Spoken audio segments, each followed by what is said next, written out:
রহমতুল্লাহি ওয়া বারাকাতুহু। ওয়ালাইকুম আসসালাম ওয়ালাইকুম আসসালাম ওয়া রাহমাতুল্লাহি ওয়া বারাকাতুহু। জি হুজুর। আলহামদুলিল্লাহ, আমাদের আল্লাহ তাআলার কাছে শুকরিয়া আদায় করি যে আল্লাহ তাআলা আবারও আমাদেরকে তাফসীর বিভাগের ক্লাসে যুক্ত হওয়ার তৌফিক দান করছেন। এই জন্য আল্লাহ তাআলার কাছে শুকরিয়া আদায় করি আলহামদুলিল্লাহ। গত সবকে আমরা সূরা ফাতিহার সূরা নিয়ে আয়াত নিয়ে আলোচনা হয়েছিল। আজকে আমরা সূরা ফাতিহার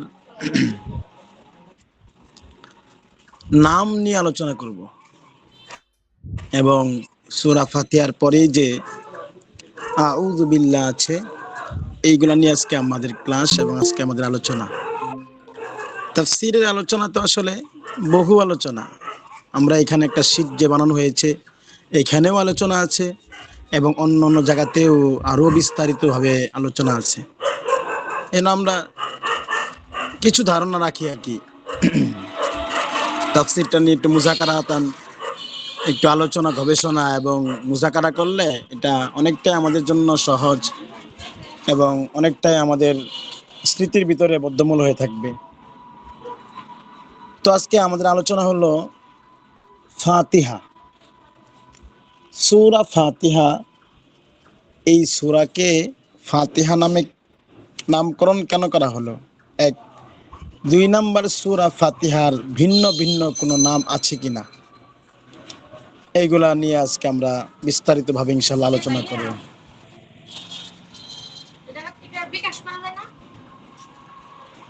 লোক নেই, চলে গেছে।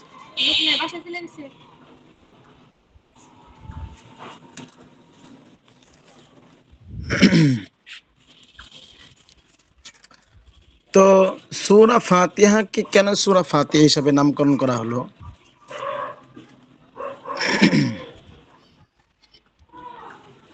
সূরাতুল ফাতিহা, ফাতিহা অর্থ হলো আরম্ভ করা, ফাতাহা থেকে খোলা, শুরু করা। যেহেতু আল্লাহ তাআলা গোটা কোরআন কারীমকে সূরা ফাতিহার মাধ্যমে শুরু করেছেন, প্রথমেই যেহেতু সূরা ফাতিহাকে এনেছেন, সেই হিসাবে এই সূরার নামকরণ করা হয়েছে ফাতিহাতুল কিতাব, সূরাতুল ফাতিহা। অর্থাৎ এর মাধ্যমে একটা জিনিসকে খোলা হলো, শুরু করা হলো। এই সূরা ফাতিহার অন্য অন্য অনেক নাম আছে। আপনারা তাফসিরে বাইজাবি শরীফে পড়েছেন যে সেখানে প্রায় অনেকগুলা সূরার নাম আনছে। সূরা ফাতিহার অন্য একটি নাম হলো উম্মুল কিতাব।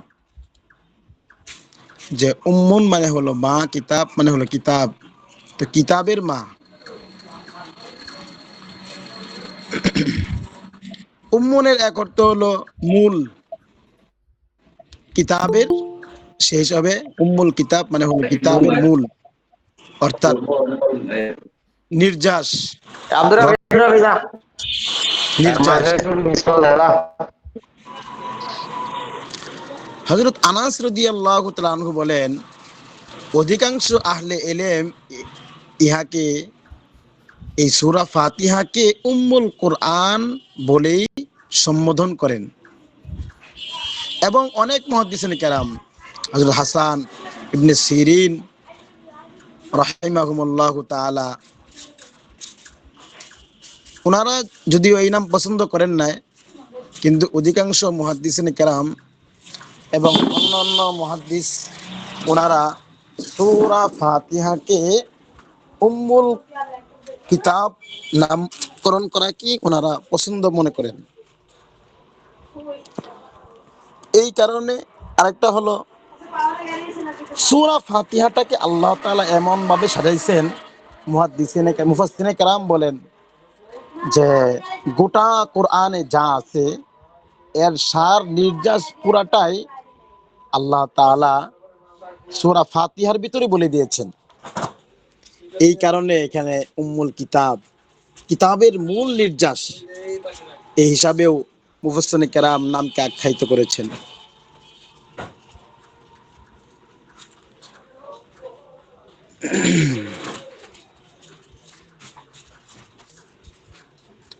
আবার কেউ কেউ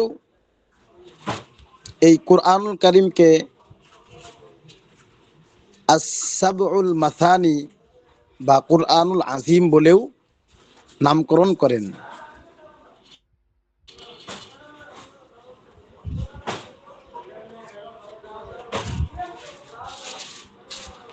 এবং কেউ কেউ এই সূরার নাম করছেন সূরাতুশ শিফা নামে, অর্থাৎ আরোগ্যদাতা। শিফা মানে হলো যিনি শিফা দেন, অনেক বিষয় থেকে শিফা পাওয়া যায়। সূরাতুশ শিফা নামে নামকরণ কেন করা হলো? কারণ সূরা ফাতিহাটাকে আল্লাহ তাআলা এই সূরার ফাতিহার ভিতরে এমন কিছু রেখেছেন যেটার মাধ্যমে বহু পূজারীরা যারা ঝাড়ফুঁক করেন তারা এর মাধ্যমে পরিপূর্ণভাবে তারা রুকায়ার মাধ্যমে ফায়দা অর্জন করতে পেরেছেন। এবং একটা হাদিস, প্রসিদ্ধ একটা হাদিস, মাশহুর একটা হাদিস আছে যে হযরত আবু সাঈদ খুদরি রাদিয়াল্লাহু তাআলা আনহু উনি ওনার এক কাফেলা নিয়ে ছিলেন। তখন একজন মহিলা এসে তাদেরকে জানালো যে তাদের ঘরের ভিতরে একজনকে সাপে দংশন করেছে। তো আপনাদের ভিতরে কেউ কি আছে যে এটার নিরসন করতে পারে বা এটার ঝাড়ফুঁক করতে পারে? তখন তাদের মধ্য থেকে একজন বলল যে হ্যাঁ ঠিক আছে, আমি ঝাড়ফুঁক করতে পারি। আবু সাঈদ খুদরি রাদিয়াল্লাহু তাআলা আনহু বলতেছিলেন যে উনি ইতিপূর্বে কোনোদিন ঝাড়ফুঁকও করে নাই এবং ওনাকে উজারি হিসাবেও আমরা চিনি না। এরপর উনি গেলেন, উনি যাওয়ার পরে যেখানে দংশন করেছে সেখানে তিনি সূরা ফাতিহা পড়ে সেখানে ফুর মাধ্যমে রুকাইয়া করার মাধ্যমে আল্লাহ তাআলা এই সাপের বিষ থেকে তাকে মুক্তি দান করেছিলেন। এর বিনিময়ে তারা তাদেরকে সাহাবায়ে কেরামদেরকে অনেকগুলা বকরি তারা দান করলেন, খুশি মনে তারা দিয়ে দিলেন, হাদিয়া স্বরূপ দিলেন। এরপরে সাহাবায়ে কেরাম এটাকে গ্রহণ করেছেন। আবু সাঈদ খুদরি রাদিয়াল্লাহু আনহু বলেন যে তখন এখান থেকে দুধ দোহান করার পরে আমাদেরকে সবাইকে পান করানো হয়েছে। তো এখান থেকে আরেকটা মাসালাও বের হয় যে রুকাইয়া করার মাধ্যমে মানুষ যদি কোনো হাদিয়া নেয় তাহলে সেই হাদিয়া নিঃসন্দেহে জায়েজ। পরবর্তীতে সাহাবায়ে কেরাম আল্লাহ রাসূল সাল্লাল্লাহু আলাইহি সাল্লামের কাছে এসে বলেছে যে আমাদের মধ্যে থেকে তো একজন এরকম করেছে, সূরা ফাতিহা ঝাড়ফুঁকের মাধ্যমে তিনি শিফা দেওয়ার পর সেখান থেকে যে হাদিয়া এসেছে সেটা তারা গ্রহণ করেছে, খেয়েছে। এটা কি জায়েজ কিনা? এটা তো কোরআন বিক্রির মতন একটা হয়ে গেল। তো আল্লাহ রাসূল সাল্লাল্লাহু আলাইহি সাল্লাম বলেছিলেন যে তোমরা যেই দুধ দহন করে আহরণ করেছো, পান করেছো, সেটা কি আছে নাকি? মানে থাকলে তিনিও পান করতেন। মানে এটা বুঝাইছেন যে হ্যাঁ এটা তো উত্তম রূপে জায়েজ। এই জন্য রুকায়া করার মাধ্যমে হাদিয়া গ্রহণ করা, এইখান থেকে আমরা মাসলা ইস্তেমবাদ করতে পারি যে রুকায়ার মাধ্যমে কোনো মানুষ যদি হাদিয়া পেশ করে তাহলে সেই হাদিয়া সে গ্রহণ করতে পারবে। তো সূরাতুশ শিফা বলা হয়, অর্থাৎ এটার ভিতরে আল্লাহ তাআলা এত শিফা রেখেছেন যে আপনি চাইলে যে কোনো রোগীকেই, এটা কোনো মানে বিশেষ কোনো রোগ, বিশেষ কোনো এরকম না, যে কোনো রোগের ক্ষেত্রেই সূরা ফাতিহা একেবারেই, এটা বন্ধ করে দাও, এটার মাধ্যমে যে কোনো রোগীকেই মানুষ সূরা ফাতিহার মাধ্যমে শিফা দিতে পারে। এই জন্য এই সূরাটি নামকরণ করা হয়েছে সূরাতুশ শিফা, আরোগ্যদাতা, আরোগ্যর সূরা।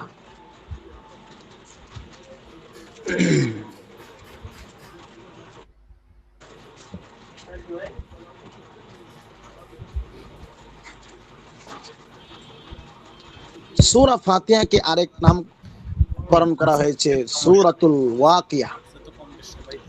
ওয়াকিয়া নামের অর্থ হচ্ছে রক্ষক, যিনি রক্ষণাবেক্ষণ করেন। ঠিক আছে। অর্থাৎ সূরা ফাতিহার মাধ্যমে আপনি নিজেকে সংরক্ষণ করতে পারেন।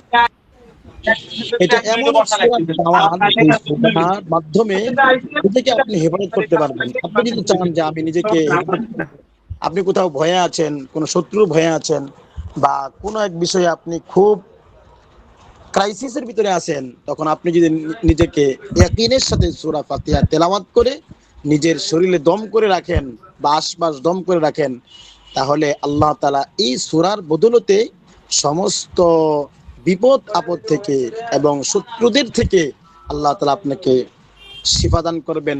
রক্ষণাবেক্ষণের দায়িত্ব আল্লাহ তাআলার কাছে চলে যাবে। কোন কোন মুফাসসিরিনে কেরাম এর নাম দিয়েছেন কাফিয়া। সূরাতুল কাফিয়া নামেও কেউ কেউ নামকরণ করে বলেছেন। কাফিয়া মানে হলো প্রয়োজন পূরণে যথেষ্ট। আপনার যত প্রয়োজন আছে, অর্থাৎ যেহেতু এটা আসাসুল কোরআন বলা হয়েছে, উম্মুল কোরআন বলা হয়েছে, আর উম্মুল কোরআন মানেই হলো কোরআনের নির্যাস মূল। যেহেতু এটা কোরআনের নির্যাস মূল, এই কারণে এটা একেবারেই স্বয়ংসম্পূর্ণ। ফলে হয়েছে কি, যেহেতু এটা আসাসুল কোরআন, উম্মুল কোরআন, গোটা কোরআনের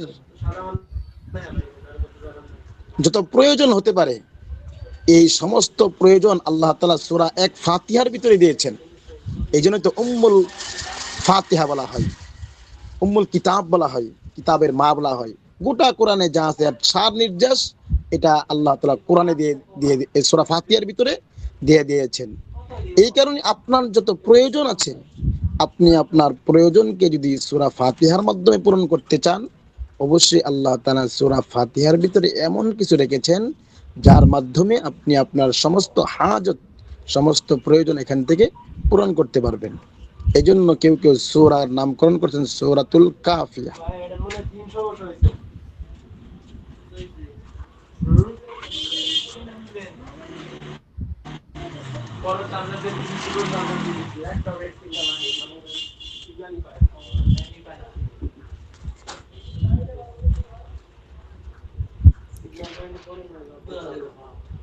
সূরা ফাতিহা সম্পর্কে আল্লাহ তাআলা বলেন, ওয়ালাকাদ আতাইনাকা সাবআম মিনাল মাসানি ওয়াল কুরআনিল আযীম। নিশ্চয় আমি তোমাকে দান করেছি সাবআম, 7 আয়াত, ওয়াল কুরআনিল আযীম, ও মহা মাসানি মানে বারবার পঠনীয়, তাকরার, বারবার তাকরার থেকে 7টি আয়াত তোমাকে দান করেছি, এবং কুরআনে আযীম দান করেছি।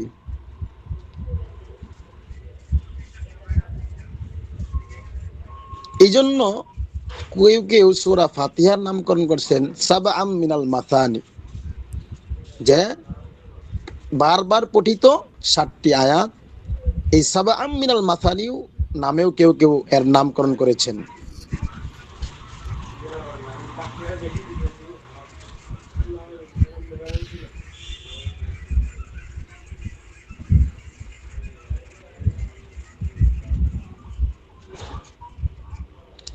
এখন কথা হলো যে আল্লাহ তাআলা সূরা ফাতিহার ভিতরে 7টা আয়াত দান করছেন, 7 আয়াত দিয়েছেন। কিন্তু কেউ কেউ বলেছেন যে সূরা ফাতিহার আয়াত হলো 8টা। আবার অধিকাংশের মতেই সূরা ফাতিহা হলো 7 আয়াত। যারা সূরা ফাতিহার আয়াত সংখ্যা বলতেছেন 8টা, তাদের মতে বিসমিল্লাহির রহমানির রহিমটাও সূরা ফাতিহার একটা আয়াত বলে তারা ধারণা করেন, যে বিসমিল্লাহটাও সূরা ফাতিহার একটি আয়াত। কিন্তু অধিকাংশ মুফাসসিরিনে কেরামের মতে সূরা বিসমিল্লাহির রহমানির রহিম এটা সূরা ফাতিহার আয়াত নয়, বরং এটা আলাদা একটা জিনিস। অথবা কেউ কেউ বলেছেন সূরা বিসমিল্লাহির রহমানির রহিম সূরা ফাতিহার আয়াত, তবে এটা পূর্ণাঙ্গ আয়াত না, বিসমিল্লাহির রহমানির রহিম আলহামদুলিল্লাহি রাব্বিল আলামিন সহ হতেছে এক আয়াত। কিন্তু কেউ কেউ পার্থক্য করেন, আবার কেউ কেউ পার্থক্য করেন না। তবে মাশহুর এবং প্রসিদ্ধ কৌল এটাই যে সূরা ফাতিহার আয়াত হলো 60টি।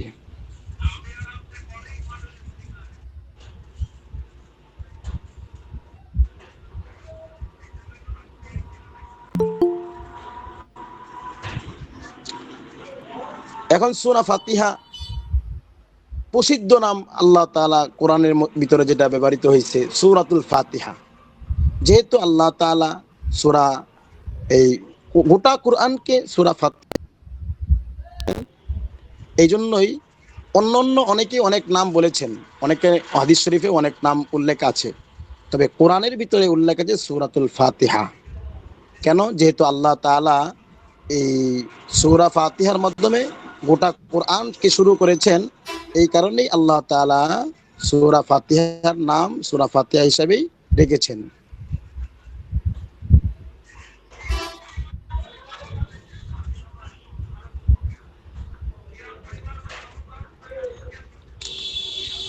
আমরা মোটামুটি ভাবে সূরা ফাতিহার কিছু নাম জানলাম।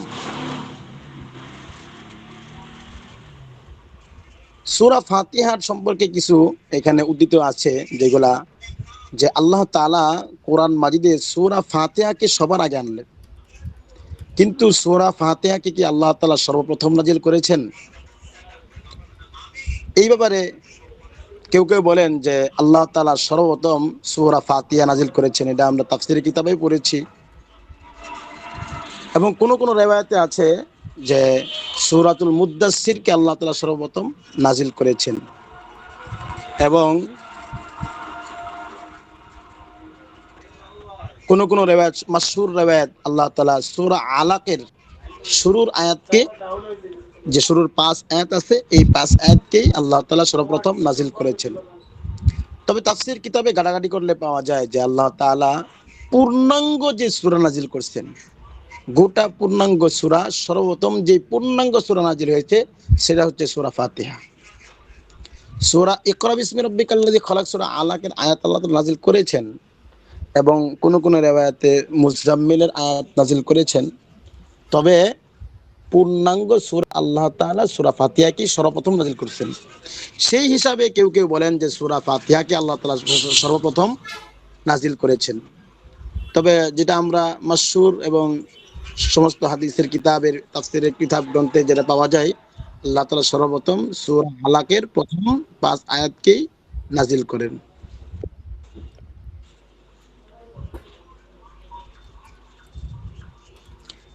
এখন আমরা সূরা ফাতিহার কিছু ফজিলত সম্পর্কে জানবো, যে সূরা ফাতিহার ফজিলত কি।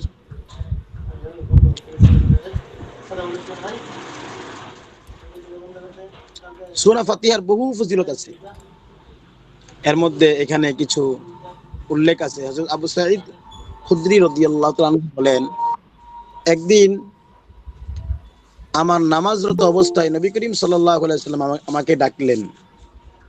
আমি তাহার ডাকে সাড়া না দিয়া নামাজ পড়িতে থাকলাম। নামাজ শেষ করিয়া তাহার নিকট আসিলে তিনি জিজ্ঞাসা করিলেন, ডাকার সঙ্গে সঙ্গে তুমি কেন আমার কাছে আসলে না, আমার ডাকে সাড়া দিলে না? তখন সাহাবী বললেন যে, ইয়া রাসূলুল্লাহ, আমি তো নামাজে ছিলাম।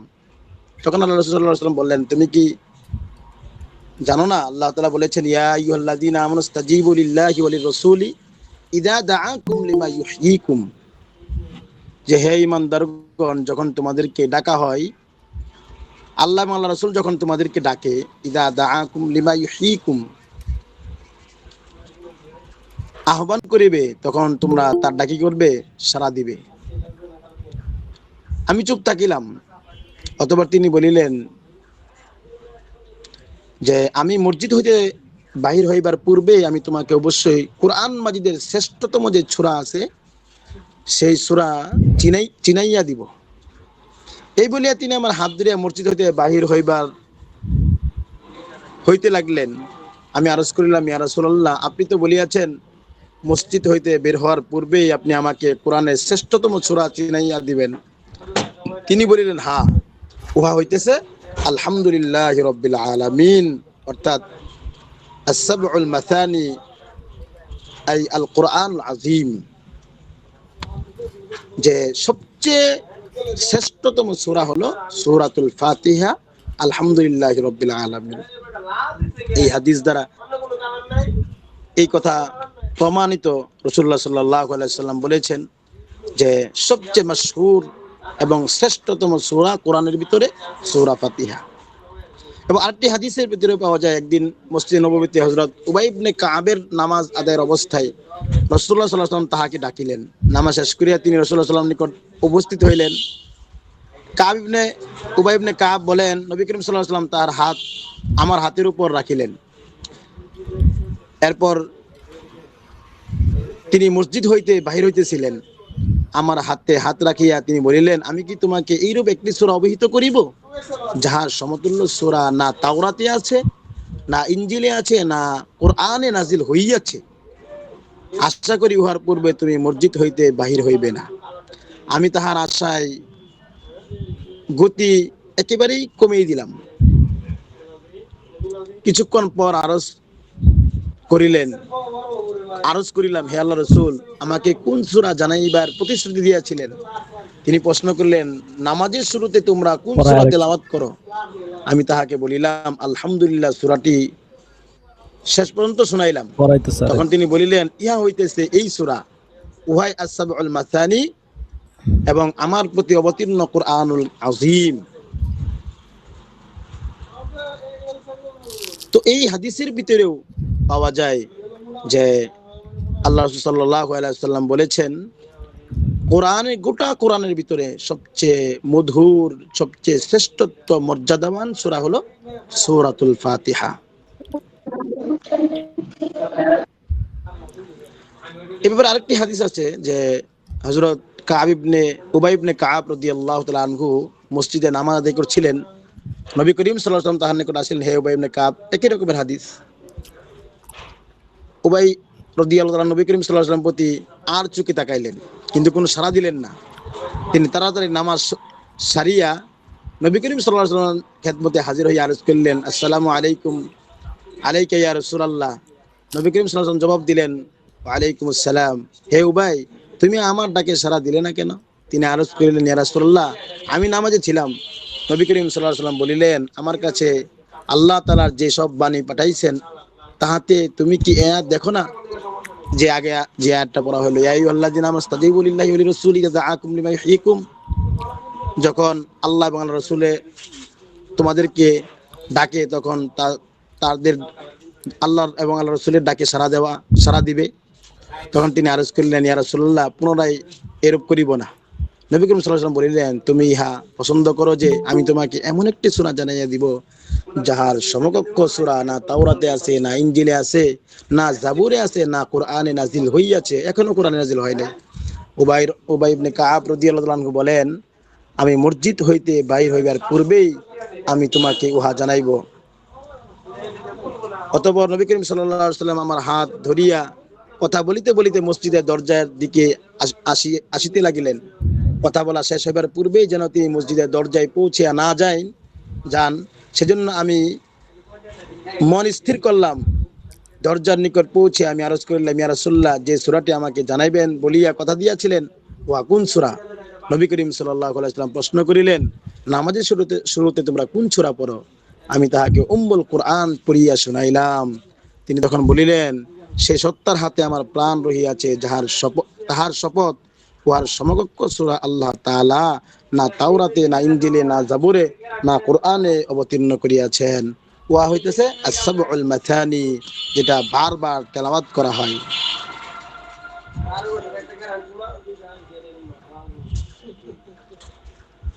তো এরকম ভাবে আরো অনেক হাদিস বর্ণিত আছে যে সূরা ফাতিহা সংক্রান্ত, সূরা ফাতিহার ব্যাপারে, যে সূরা ফাতিহা গোটা কোরআনের ভিতরে সবচেয়ে শ্রেষ্ঠত্ব এবং মর্যাদাপূর্ণ এক সূরা। এরূপ আরেকটি হাদিস, হযরত জাবির রাদিয়াল্লাহু আনহু বলেন, আমি একদিন নবী করিম সাল্লাল্লাহু আলাইহি ওয়াসাল্লামের নিকট গেলাম। তখন তিনি সবেমাত্র আপনার দরকার কোনো কাজ সম্পন্ন করিয়াছেন। আমি বলিলাম, আসসালামু আলাইকা ইয়া রাসূলুল্লাহ। তিনি কোনো উত্তর দিলেন না। এইরূপে 3 বার তাহাকে সালাম দিলাম, কিন্তু তিনি কোনো উত্তর দিলেন না। তিনি শুধু হাঁটিতেছিলেন। আমি তাহাকে অনুসরণ করিতেছিলাম। এক ফাঁকে তিনি বাড়ির ভিতরে চলিয়া গেলেন। আমি মসজিদে গিয়া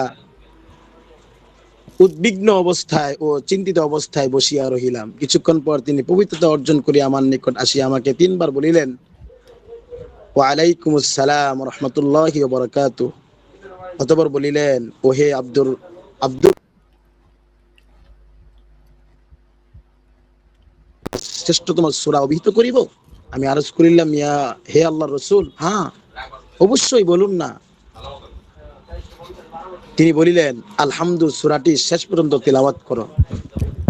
উক্ত হাদিসের এই সনদটাও উত্তম। যে হাদিসগুলো তেলাওয়াত করলাম প্রত্যেকটা হাদিসের রাবি, প্রত্যেকটা হাদিসের সনদ শক্তিশালী।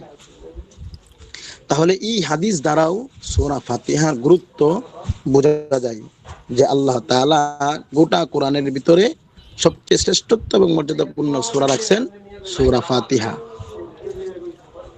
এবং এই সূরার মাধ্যমেও আল্লাহ রাসূল সাল্লাল্লাহু আলাইহি ওয়াসাল্লামের সাহাবী হযরত আবু সাঈদ খুদরি রাদিয়াল্লাহু তাআলা আনহু একটা ঝাড়ফুঁকের ব্যবস্থাও করেছিলেন, ঝাড়ফুঁকও করেছিলেন।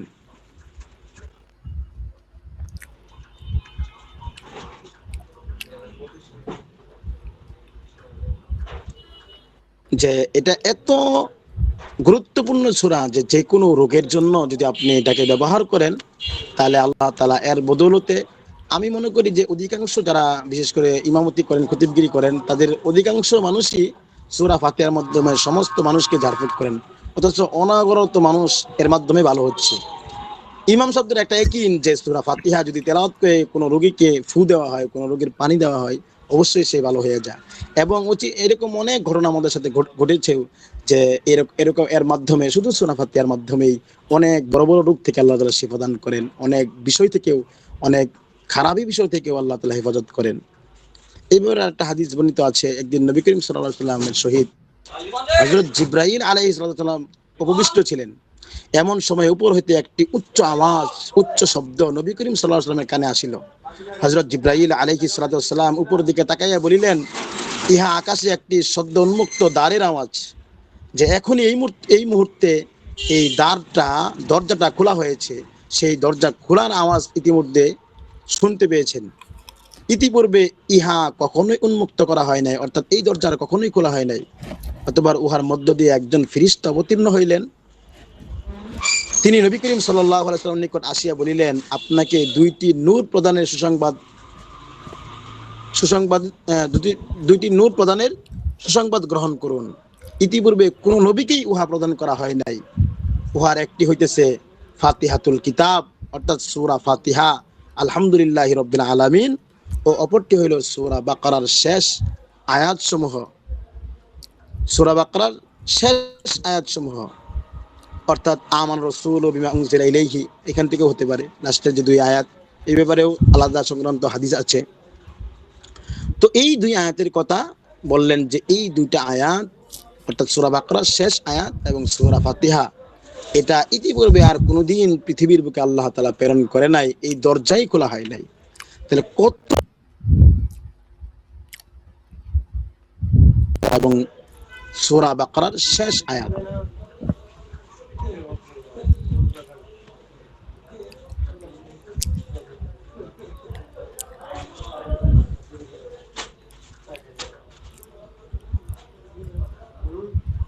সূরা ফাতিহাটা কেমন, এই ব্যাপারেও হাদিস শরীফে পাওয়া যায়, যে সূরা ফাতিহা হচ্ছে আমার আর বান্দার মাঝে একটা গভীর সম্পর্ক। আপনি সূরা ফাতিহার তাফসীরের সময় আলোচনাটা শুনবেন, গভীর একটা আলোচনা আছে, যে সূরা ফাতিহাটা হচ্ছে আমার এবং আমার বান্দার প্রেমের সম্পর্ক, গভীর সম্পর্ক। আমি আমার বান্দার কতটুকু কাছে, আর বান্দা আমার কতটুকু কাছের, এটা মূলত বোঝানোর জন্য, একটা প্রেমের বন্ধন, ভালোবাসার বন্ধন সৃষ্টি করার জন্য মূলত সূরা ফাতিহাকে আমি আমার বান্দাদের কাছে দিয়েছি। বান্দা নামাজে দাঁড়ায়, নামাজে দাঁড়ানোর পরে বলে আলহামদুলিল্লাহি রাব্বিল আলামিন, সমস্ত প্রশংসা আল্লাহ তাআলার জন্য, যিনি উভয় জগতের প্রতিপালক। তখন আল্লাহ তাআলা বলেন যে বান্দা আমার প্রশংসা করতেছে। যখন বান্দা আবার বলে আর রহমানির রহিম, তখন আল্লাহ তাআলা বলেন, বান্দা আমার গুণ বর্ণনা করতেছে, আমার সিফাত নিয়ে আলোচনা করছে, আমি কি, আমি কিরকম, আমার রহমান রহিম, আমার গুণাগুণ নিয়ে সে আলোচনা করছে। যখন বান্দা বলে মালিক ইয়াউমিদ্দিন, তখন আল্লাহ বলে বান্দা আমার মাহাত্ম বর্ণনা করতেছে, বরত্ব বর্ণনা করতেছে, যে মালিক তো এমন মালিক যে কিয়ামত দিবসের মালিক, যেই দিন দুনিয়ার কোনো রাজা বাদশা কেন, দুনিয়ার সমস্ত এমপি মন্ত্রীরা মিলেও, রাজা বাদশারা মিলেও সেই দিন একটা আওয়াজ দেওয়ার মতো ক্ষমতা তাদের থাকবে না। সেখানে এমপি, দেশের বাদশা কেন, সমস্ত আম্বিয়া কেরাম কিয়ামতের ময়দানে একটা আওয়াজ, ভিন্ন কোন আওয়াজ দিতে তারা সাহস করতে পারবে না। এরকম এক দিবসের মালিক, আল্লাহর বরত্বের কথা, আজমতের কথা, মাহাত্মের কথা বান্দা নামাজের ভিতরে বলছেন। তো এইগুলা শুনে আল্লাহ তাআলা খুশি হয়ে যান। এইগুলা বরত্ব সবকিছু বলার পরে বান্দা বলে ইয়াকা না'বুদু ওয়া ইয়াকা নাস্তাঈন, যে আল্লাহ আমরা তোমারই ইবাদতবন্দি করি এবং তোমার কাছেই সাহায্য চাই। এই প্রথম যে 3 আয়াত, এই প্রথম 3 আয়াতটা হচ্ছে আল্লাহ তাআলার ব্যাপারে। বান্দা দেখেন, প্রথমেই বান্দা বলতেছে আলহামদুলিল্লাহি রাব্বিল আলামিন, সমস্ত প্রশংসা ওই প্রতিপালকের জন্য যিনি উভয় জগতের প্রতিপালক। হ্যাঁ, সমস্ত প্রশংসা আল্লাহ তাআলার জন্য যিনি উভয় জগতের। এখানে যিনি, যিনি, তিনি মানে একটা দূরের একটা সম্পর্ক। সে সে তো একটু দূরের হয়, যে তিনি, সে একটা দূরের হয়। বান্দা যখন একটু আল্লাহ তাআলা গুণকীর্তন করে, যখন একটু গভীরে ঢুকে পড়ছে, তখন বান্দা বলা শুরু করছে ইয়াকা। এখন আর সে না, এখন তুমির ভিতরে চলে আসছে, আয় আল্লাহ আমরা তোমার ইবাদতবন্দি করি, সে থেকে তুমি চলে আসছে। এই যে একটা গভীর সম্পর্ক, বান্দা প্রথমে আল্লাহ তাআলাকে একটু দূরে রাখছে, এরপরেই বান্দার সাথে আল্লাহর একটা গভীর সম্পর্ক হয়ে যাওয়ার পরেই বান্দা বলতেছেন ইয়াকা না'বুদু ওয়া ইয়াকা নাস্তাঈন, আল্লাহ আমরা তোমারই, এখন তুমি হাজিরে নিয়ে আসা বলছি। এই যে একটা প্রেমের সম্পর্ক, গভীর সম্পর্ক, এটা এই সূরা ফাতিহার মাধ্যমে আল্লাহ তাআলা বান্দার এবং আল্লাহর খুব গভীর একটা সম্পর্ক তৈরি হয়। আল্লাহ তাআলা তখন বলেন যে এই যে বান্দা যা চাইতেছে, হ্যাঁ আমার কাছে যা যা চাইতেছে, যে আমরা তোমার ইবাদতবন্দি করি, আমরা তোমার কাছে সাহায্য চাই, আমাদেরকে সিরাতুল মুস্তাকিমের রাস্তা দেখাও, তখন আল্লাহ তাআলা বলেন যা বান্দা আমার কাছে যা চেয়েছে আমি বান্দাকে সবকিছু দান করলাম।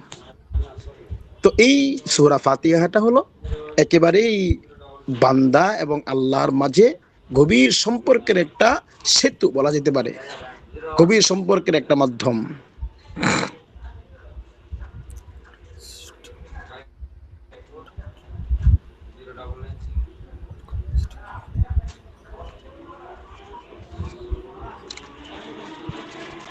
এখানে আল্লাহ তাআলা এই হাদিস শরীফে যে আসছে, যে নামাজের ভিতরে নামাজের কথা যে আসছে, এখানে আমাদের এই তাফসীরের ভিতরে সালাত নিয়ে একটু আলোচনা করেছেন। সালাতটা কেন বলা হয়েছে? সালাতটা এই কারণে বলা হয়েছে যে মূলত সালাতটা অর্থাৎ সূরা ফাতিহাটাই এটা হচ্ছে আমার আর বান্দার মাঝে একটা ভাগাভাগি বিষয়। বান্দা প্রথমে বলবে, এরপরে আমি খালি মঞ্জুর করব। তো অর্ধেকটা বান্দার আর অর্ধেকটা আমার, এই যে একটা ভাগাভাগি বিষয়। হ্যাঁ, এটা আমরা সূরা ফাতিহাতে ইনশাআল্লাহ আলোচনা করলে ইনশাআল্লাহ এই যে ভাগাভাগির যে বিষয়টা, এটা নিয়ে আমরা বিস্তারিত একটা আলোচনা করব। এখানে গভীর একটা আলোচনা আছে ইনশাআল্লাহ, পরে ইনশাআল্লাহ এটা নিয়ে আলোচনা ইনশাআল্লাহ হবে।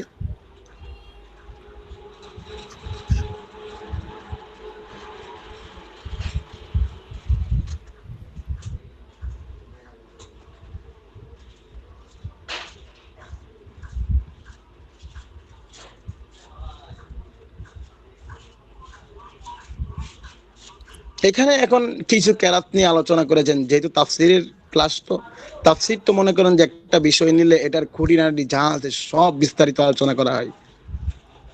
সূরা ফাতিহা নামাজের ভিতরে পড়া, সূরা ফাতিহা নামাজের ভিতরে তেলাওয়াত করা, এখানে একটা প্রাসঙ্গিক একটা আলোচনা নিয়ে আসছেন যে সূরা ফাতিহা নামাজের ভিতরে তেলাওয়াত করা কি, এটা কার মতে কি আছে।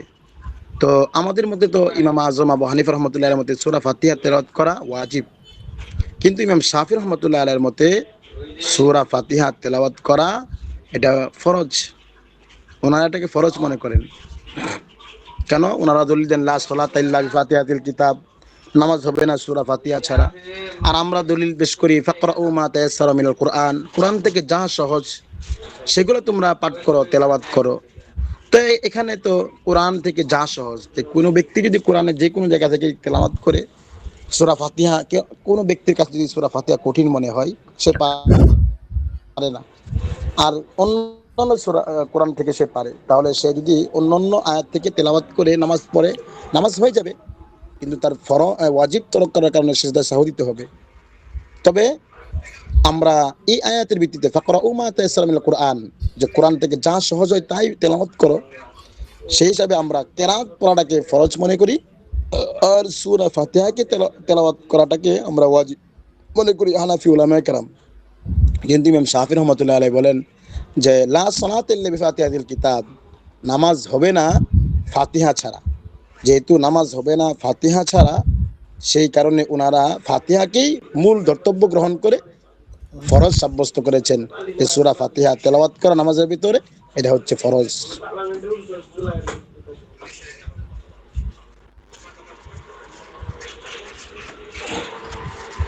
এটা এখানে প্রাসঙ্গিক একটা আলোচনা হয়ে গেল। এই ছিল সূরা ফাতিহার ফজিলত।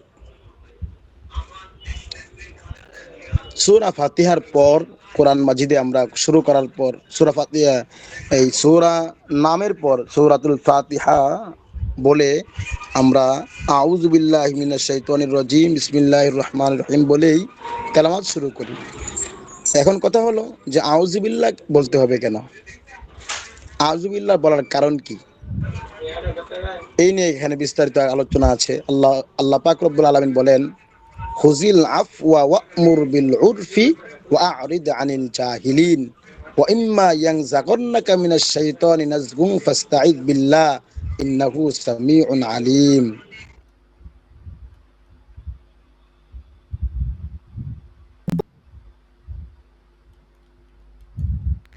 ওয়া'মুর, আল্লাহ তাআলা বলেন ক্ষমতাশীলতা অবলম্বন করো, ওয়া'মুর বিল উরফি, সৎ কাজের নির্দেশ দাও, ওয়া আ'রিদ, এবং পরিহার করো, আনিল জাহিলিন, অজ্ঞদের থেকে, অজ্ঞদের ব্যাপারে নিজেকে পরিহার করে রাখো, বিরত রাখো। ওয়া ইম্মা ইয়ানজাগান্নাকা মিনাশ শাইতানি নাজগুন, যদি কখনো শয়তানের প্ররোচনা আসে, ফাস্তাইদ বিল্লাহ, তখন আল্লাহ তাআলার কাছে পানা চাও, ইন্নাহু সামিউন আলিম, নিশ্চয় তিনি সবকিছু শুনেন এবং সবকিছু জানেন। তো এখানে আল্লাহ তাআলা বলছেন, অন্য জায়গায় আল্লাহ তাআলা বলছেন যে ওয়াকুর রব্বি আউযু বিকা মিন হামাযাতিশ শায়াতিন ওয়া আউযু বিকা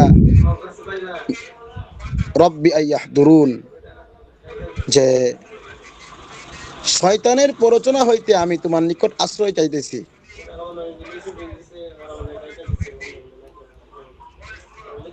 এবং আমার নিকট তাহাদের উপস্থিতি হইতে আমি তোমার কাছে আশ্রয় লইতেছি।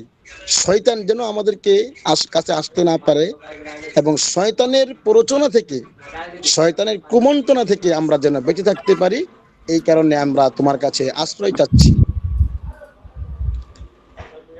কোরআনুল কারীম তেলাওয়াত করা একটা উত্তম কাজ, অনেক পছন্দনীয় এবং ফজিলতপূর্ণ, প্রতি হরফেই 10টা করে নেকি লেখা হবে। তো এই কাজের ভিতরে এত বিশাল কাজ করতে যাব, এক্ষেত্রে অবশ্যই শয়তান আমাদেরকে প্ররোচনা করবে, শয়তান অবশ্যই আমাদেরকে ধোঁকা দিবে। এই কে ওয়াজ ছাড়ছে?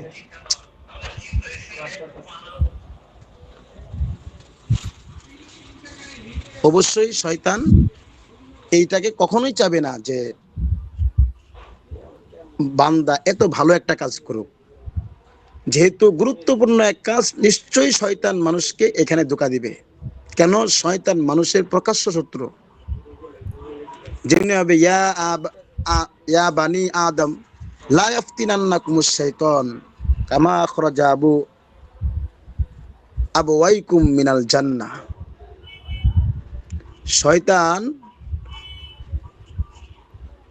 তোমাদের পিতা মাতা মাতাকে জান্নাত হইতে বাহির করিয়া নিয়েছে। শয়তান তো এমন যে শয়তানের কথা তো আদম আলাইহিস সালাম হাওয়া আলাইহিস সালাম বিশ্বাস করবে না।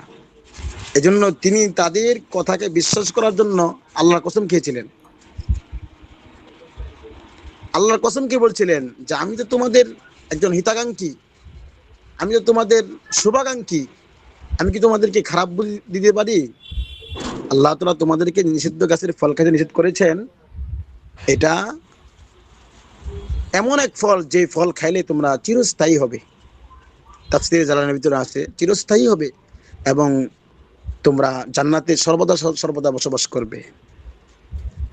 কথা হলো শয়তান জান্নাতের ভিতরে ঢুকলো কেমনে? শয়তান তো সে শয়তান হয়েই গেল, সে জাহান্নামী হয়েই গেল, তো ঢুকলো কেমনে? এই ব্যাপারে তাফসীরি কিতাবের ভিতরে পাওয়া যায় যে শয়তান জান্নাতের ভিতরে প্রবেশ করে নাই, জান্নাতের কিনারায় দাঁড়িয়েছিল। হযরত আদম এবং হাওয়া আলাইহিস সালাম জান্নাতে ঘুরতে ঘুরতে ঘুরতে ঘুরতে এক সময় জান্নাতের কিনারায় এসে পড়ছেন।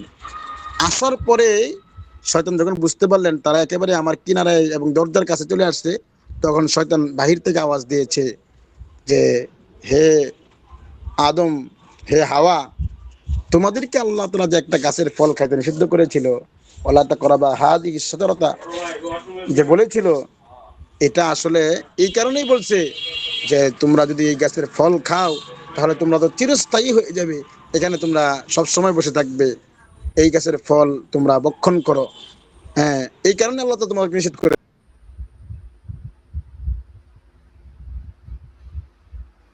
ফলের মতো না, এটা সুস্বাদু, অনেক সুন্দর এবং অনেক ভালো।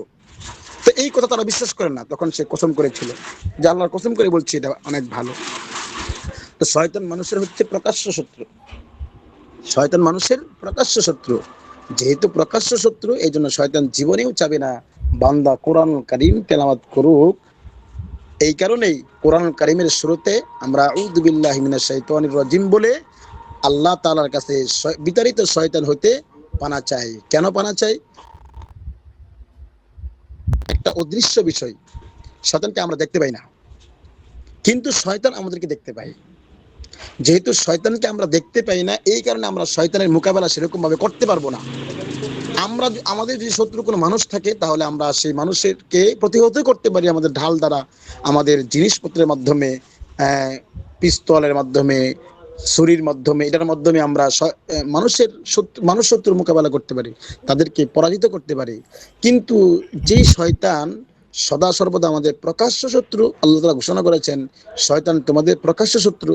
তো প্রকাশ্য শত্রু থেকে আমরা যদি বাঁচতে চাই তাহলে আমরা সেরকম ভাবে বাঁচতে পারবো না, যেহেতু আমরা তাকে দেখি না। যেহেতু দেখি না, শয়তানকে তো আল্লাহ তাআলা দেখে, যেহেতু আল্লাহ তাআলা দেখে, এজন্য আমরা আল্লাহ তাআলার মাধ্যমেই শয়তান থেকে আমরা পানা চাবো। এই কারণেই মূলত সূরা পরে কোরআন কারীম তেলাওয়াতের শুরুতে আমরা আউযু বিল্লাহি মিনাশ শাইতানির রাজিম বলেই কোরআন কারীম তেলাওয়াত করব, শুরু করব। কারণ শয়তানের সাথে আমরা পেরে উঠবো না, কিন্তু আমার আল্লাহ তো পেরে উঠবে। আমার আল্লাহ তো সব কিছুর চাইতে ঊর্ধ্বে। আর শয়তান তো বলেই আসছে, শয়তান আল্লাহ তাআলার কাছে ওয়াদা করেই আসছে যে অবশ্যই আমি তোমার বান্দাদেরকে জাহান্নামে নিব, তবে যারা একেবারেই তোমার ইবাদত গুজার বান্দা এদেরকে ছাড়া। কোরআন কারিমে আয়াতে আছে যে অবশ্যই আমি মানুষদেরকে জাহান্নামের দিকে ঢেলে ঢেলে নিয়ে যাব, তবে যারা তোমার একেবারেই খাস বান্দা, যারা একেবারেই ইবাদত গুজার, এদের সাথে আমি পেরে উঠবো না। তো সব সময় আমরা আল্লাহ তাআলার কাছে এই শয়তান থেকে পানা চাবো।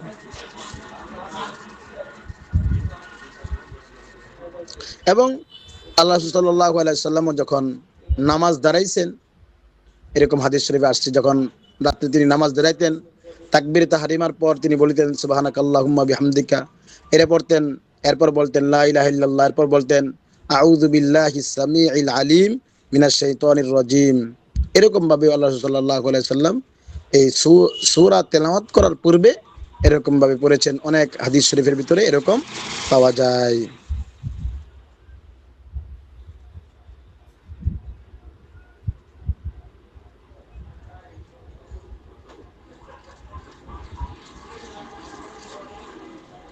এরকম এখানে অনেকগুলা হাদিস নিয়ে আসেন যে রাসূল করিম সাল্লাল্লাহু আলাইহি ওয়াসাল্লাম নামাজে যখন দাঁড়াইতেন তখন আউযু বিল্লাহি মিনাশ শাইতানির রাজিম বিসমিল্লাহির রহমানির রহিম পড়তেন। তো আউযু বিল্লাহ পড়া এটা মুস্তাহাব, যেহেতু কোরআন এখন নামাজের ভিতরে এটা পড়া হয় কেন? নামাজের ভিতরে পড়া হয় এই কারণেই যে যে নামাজের ভিতরে আমরা কোরআন কারীম তেলাওয়াত করছি, যেহেতু কোরআন কারীম তেলাওয়াত করছি, সূরা ফাতিহা তেলাওয়াত করছি, সূরা ফাতিহার তাবে হিসাবে আমরা নামাজের ভিতরে আউযু বিল্লাহি মিনাশ শাইতানির রাজিম পড়ি, যে আমরা আল্লাহ তাআলার কাছে বিতাড়িত শয়তান হইতে আল্লাহর নিকট কি আশ্রয় প্রার্থনা করছি। কোন ব্যক্তি যখন রাগ উঠে যায় বা ঝগড়া করা তো এটা আল্লাহর পক্ষ থেকে আসে না, শয়তানের পক্ষ থেকে আসে। যেহেতু শয়তানের পক্ষ থেকে আসে, বান্দা যখন ঝগড়া করে ওই অবস্থা যদি কারো মুখ থেকে বের হয়ে যায় আউযু বিল্লাহি মিনাশ শাইতানির রাজিম, তাহলে অটোমেটিক ভাবে তার ক্রোধ নিমিষ হয়ে যায়, নিভে যায়, এবং সে তার ঝগড়া থেকে ফিরে আসে। এরকম কয়েকটা হাদিস শরীফ এরকম আছে। একদিন দুই ব্যক্তি রাসূলুল্লাহ সাল্লাল্লাহু আলাইহি ওয়াসাল্লামের সামনে ঝগড়া করতেছিল। তাহাদের একজন ভীষণ উত্তেজিত হইল। হ্যাঁ, আমার অর্থাৎ মুআয ইবনে জাবাল রাদিয়াল্লাহু আনহু হাদিস, তিনি মনে হইল ক্রোধে তাহার নাসিকা স্ফীত হইল, অর্থাৎ তার যে নাক আছে ফুলে উঠলো একেবারে। রাসূলুল্লাহ সাল্লাল্লাহু আলাইহি ওয়াসাল্লাম বলিলেন, আমি একটি বাক্য জানি, এই ব্যক্তি তাহা উচ্চারণ করিলে সে যে রোগে আক্রান্ত হয়েছে, অর্থাৎ যে ক্রোধ তার উঠেছে তাহা দূর হয়ে যাইবে। তখন আমি বলিলাম, ইয়া রাসূলুল্লাহ, উহা কি? তিনি বলিলেন, সে যেন পড়ে আল্লাহুম্মা ইন্নী আউযু বিকা মিনাশ শাইতানির রাজিম, হে আল্লাহ, আমি বিতাড়িত শয়তান হতে তোমার নিকট আশ্রয় লইতেছি।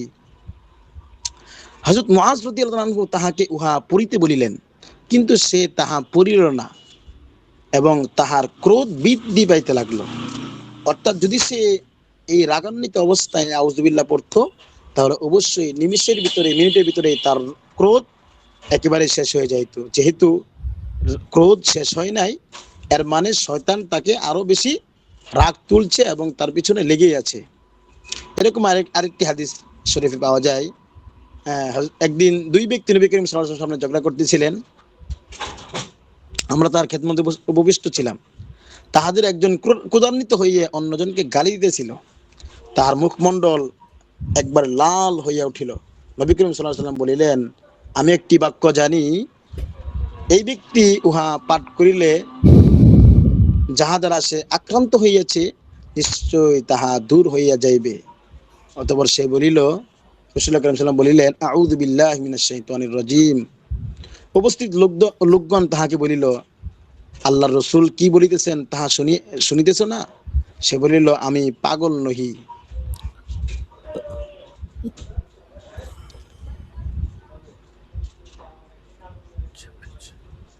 অর্থাৎ তিনি এই আউযু বিল্লাহি মিনাশ শাইতানির রাজিম পড়িলেন না, যার কারণে তার ক্রোধ কখনোই শেষ হয় নাই, বরং যে ক্রোধ ছিল তার চাইতে আরো বেশি বৃদ্ধি পাইতে থাকলো। হযরত জিবরাইল আলাইহিস সালাতু ওয়াস সালাম যখন সর্বপ্রথম আল্লাহ রাসূল সাল্লাল্লাহু আলাইহি ওয়াসাল্লামের কাছে কোরআনকে অবতীর্ণ করেছিলেন, ইকরা বিসমি রাব্বিকাল্লাযী খলাক নিয়ে এসেছিলেন, তখন আল্লাহ রাসূল সাল্লাল্লাহু আলাইহি ওয়াসাল্লামকে হযরত জিবরাইল বলেছিলেন যে আপনি পড়েন আস্তাঈযু বিল্লাহি মিনাশ শাইতানির রাজিম। হ্যাঁ, এই আউযু বিল্লাহ অর্থাৎ আস্তাঈযু বিল্লাহ, এটা রাসূল করিম সাল্লাল্লাহু আলাইহি সাল্লামকে পড়তে বলেছেন। এরপর জিবরাইল বলেছেন বিসমিল্লাহির রহমানির রহিম পড়েন। এরপর বলতে বলেছেন ইকরা বিসমি রাব্বিকাল্লাযী খলাক, এটা পড়েন।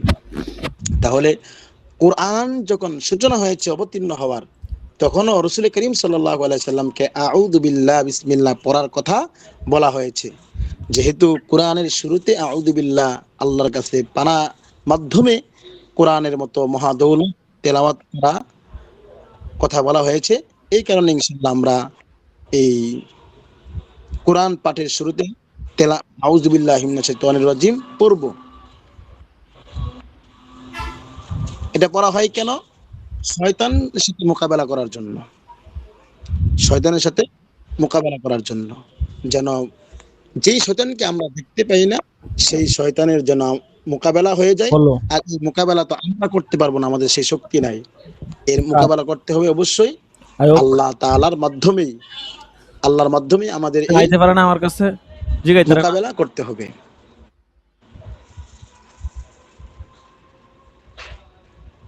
আলহামদুলিল্লাহ, আমরা মোটামুটি ভাবে একটা আলোচনার বুঝতে পেরেছি আলোচনা থেকে যে সূরা ফাতিহার নামকরণ কেন করা হলো, এবং এর ব্যাখ্যা বিশ্লেষণ সহ এরপরে সূরা ফাতিহার শুরুতে যে আউযু বিল্লাহ পড়তে হয়, এই আউযু বিল্লাহ কেন পড়তে হয়, এর কিছু কারণ এবং এটার কিছু হাদিস রাসূলুল্লাহ সাল্লাল্লাহু আলাইহি ওয়াসাল্লাম এর মাধ্যমেই শুরু করেছেন। বিতাড়িত এবং মহাপরাক্রমশালী বলা যেতে পারে, মানে দুনিয়ার হাইসিয়তে যার সাথে কেউ পেরে উঠতে পারে না, এরকম একজন প্রভাবশালী শয়তানের মোকাবেলা যেন আমরা করতে পারি, এই কারণে শুরুতে আউযু বিল্লাহি মিনাশ শাইতানির রাজিম পড়া। আলহামদুলিল্লাহ, আল্লাহ তাআলা আমাদেরকে আমাদের আলোচনাগুলা সুন্দরভাবে ধারণ করার তৌফিক দান করুন। সাখাওয়াত ভাই, জি, জি। জি হুজুর, ঠিক আছে। তো সমস্যা নেই। এই আচ্ছা, পর্যন্ত ঠিক থাকুক আছে। আজকে। জি, জি। আজকে এই পর্যন্তই থাকুক। আচ্ছা, ইনশাআল্লাহ আগামী সবকে আমরা ৩ নাম্বার দরজটা পড়ব। তো ঠিক আছে আমাদের ইনশাআল্লাহ। এটা, জি, এটা নেশাব অল্প নেশাবেই। আমরা দেখা গেছে ১ম সেমিস্টারের আগে মোটামুটি ১০ টা দরজ হলেই শেষ হয়ে যাবে। আচ্ছা, ঠিক আছে। তো আমরা এখন আ তাফসীরুল কোরআনুল আযীম আজকে ২ নাম্বার সবকটা হয়েছে। ২ নাম্বার সবকটা আমি আপনাদেরকে তাফসীর বিভাগের যে গ্রুপ আছে, গ্রুপে আপনাদেরকে দিয়ে দিলাম। আজকে যে সবকটা হয়েছে। ২ নাম্বার দরজ। আর এখন হবে এজাজুল কোরআনের সবক। দেখেন, এজাজুল কোরআনেরও আজকে ২ নাম্বার সবক হবে। ইস্তেদাদুত তাফসীরের অন্যতম একটা গুরুত্বপূর্ণ বিষয় হচ্ছে এজাজুল কোরআন। বিষয় কোডগুলো আসলে মনে রাখার দরকার। তাহলে আর কি আমাদের জন্য সহজ। বিষয় কোডগুলো মনে রাখলে সহজ হয়ে যায়। সকলে একটু লাইনে থাকেন। আমি স্ক্রিনটা শেয়ার করে তারপরে সবক পড়াবো ইনশাআল্লাহ।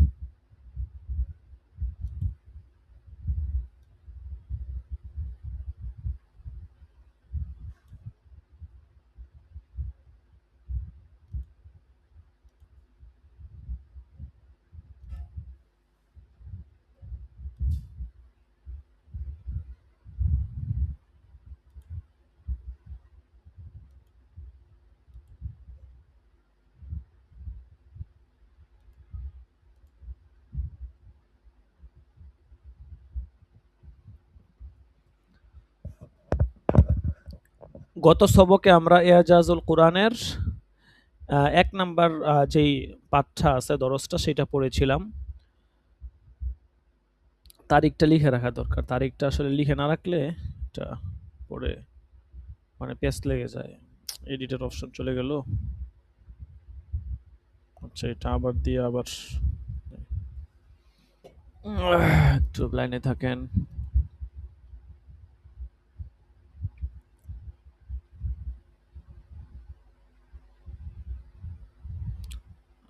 এজাজুল কোরআনের আজকের সবক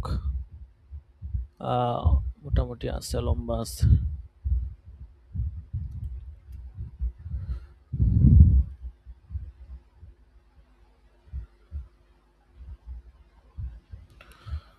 الله أكبر. أستغفر الله الذي لا إله إلا هو الحي القيوم وأتوب إليه. أستغفر الله الذي لا إله إلا هو الحي القيوم وأتوب إليه. أستغفر الله الذي لا إله إلا هو الحي القيوم وأتوب إليه. أستغفر الله الذي لا إله إلا هو الحي القيوم وأتوب إليه. দরজ শীট যেটা যেদিন হয় ওইটা ওই দিনের তারিখ সহ দিয়ে দিব আর কি। তাহলে দেখা গেছে আর আপনাদের তার জন্য এক্সট্রা কষ্ট করতে হবে না। তারিখ না দিলে অনেক সময় আপনার পেস লেগে যায় আর কি, যে কোন দিন হয়েছে, এটা কি লাস্ট ডেটটা ছিল নাকি, ঠিক আছে, পেস লেগে যেতে সম্ভাবনা থাকে।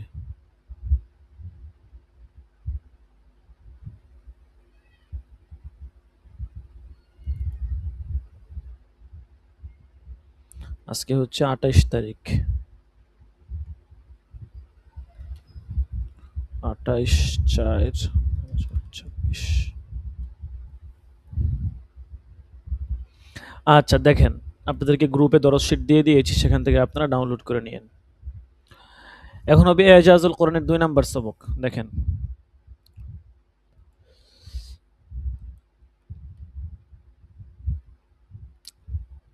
এজাজুল কোরআন 2 নাম্বার দরজ, কোরআন মাজিদের কিছু বৈশিষ্ট্য। মাওলানা আবুল বাশার মোহাম্মদ সাইফুল ইসলাম দরজ সংকলনে। এতেও কোনো সন্দেহ নেই, কোরআনের দাবি তা আল্লাহর পক্ষ হতে অবতীর্ণ এবং এতে কোনো সন্দেহ নেই। কোরআনে দাবির সত্যতা নানাভাবে প্রমাণ করেছে। কোরআন চ্যালেঞ্জ ছুড়ে দিয়েছে, আম ইয়াকুলুনা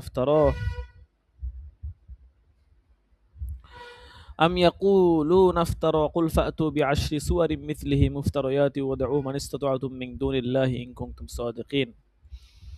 যে তারা কি বলে যে সে নবী নিজের পক্ষ থেকে এই ওহী রচনা করেছে। হে নবী, তাদেরকে বলে দাও তাহলে তোমরাও এর মতো 10টি স্বরচিত সূরা এনে উপস্থিত করে এবং এই কাজের জন্য আল্লাহ ছাড়া যাদেরকে পারো ডেকে নাও। গ্রুপে মেসেজ দিচ্ছে ক্লাস নাকি আজকে হলো না, তারা বলে দেন ক্লাস তো কখন থেকেই হচ্ছে, কখন থেকে 1 ঘন্টা প্লাস হয়ে যাচ্ছে ক্লাস চলতেছে, কোন জগতে আছে আল্লাহ ভালো জানে। তারপর দেখেন, তো যখন 10টা সূরার কথা বলা হয়েছে পারে নাই, তারপরে আরো সংক্ষেপে চ্যালেঞ্জ দেওয়া হয়, চ্যালেঞ্জকে আরো সহজ করে দেওয়া হয়। ওয়া ইন কুনতুম ফি রাইবিম মিম্মা নাযালনা আলা আবদিনা বিসূরাতিন মিন মিসলিহি ওয়াদউ শুহাদাআকুম মিন দুনিল্লাহি ইন কুনতুম সাদিকিন।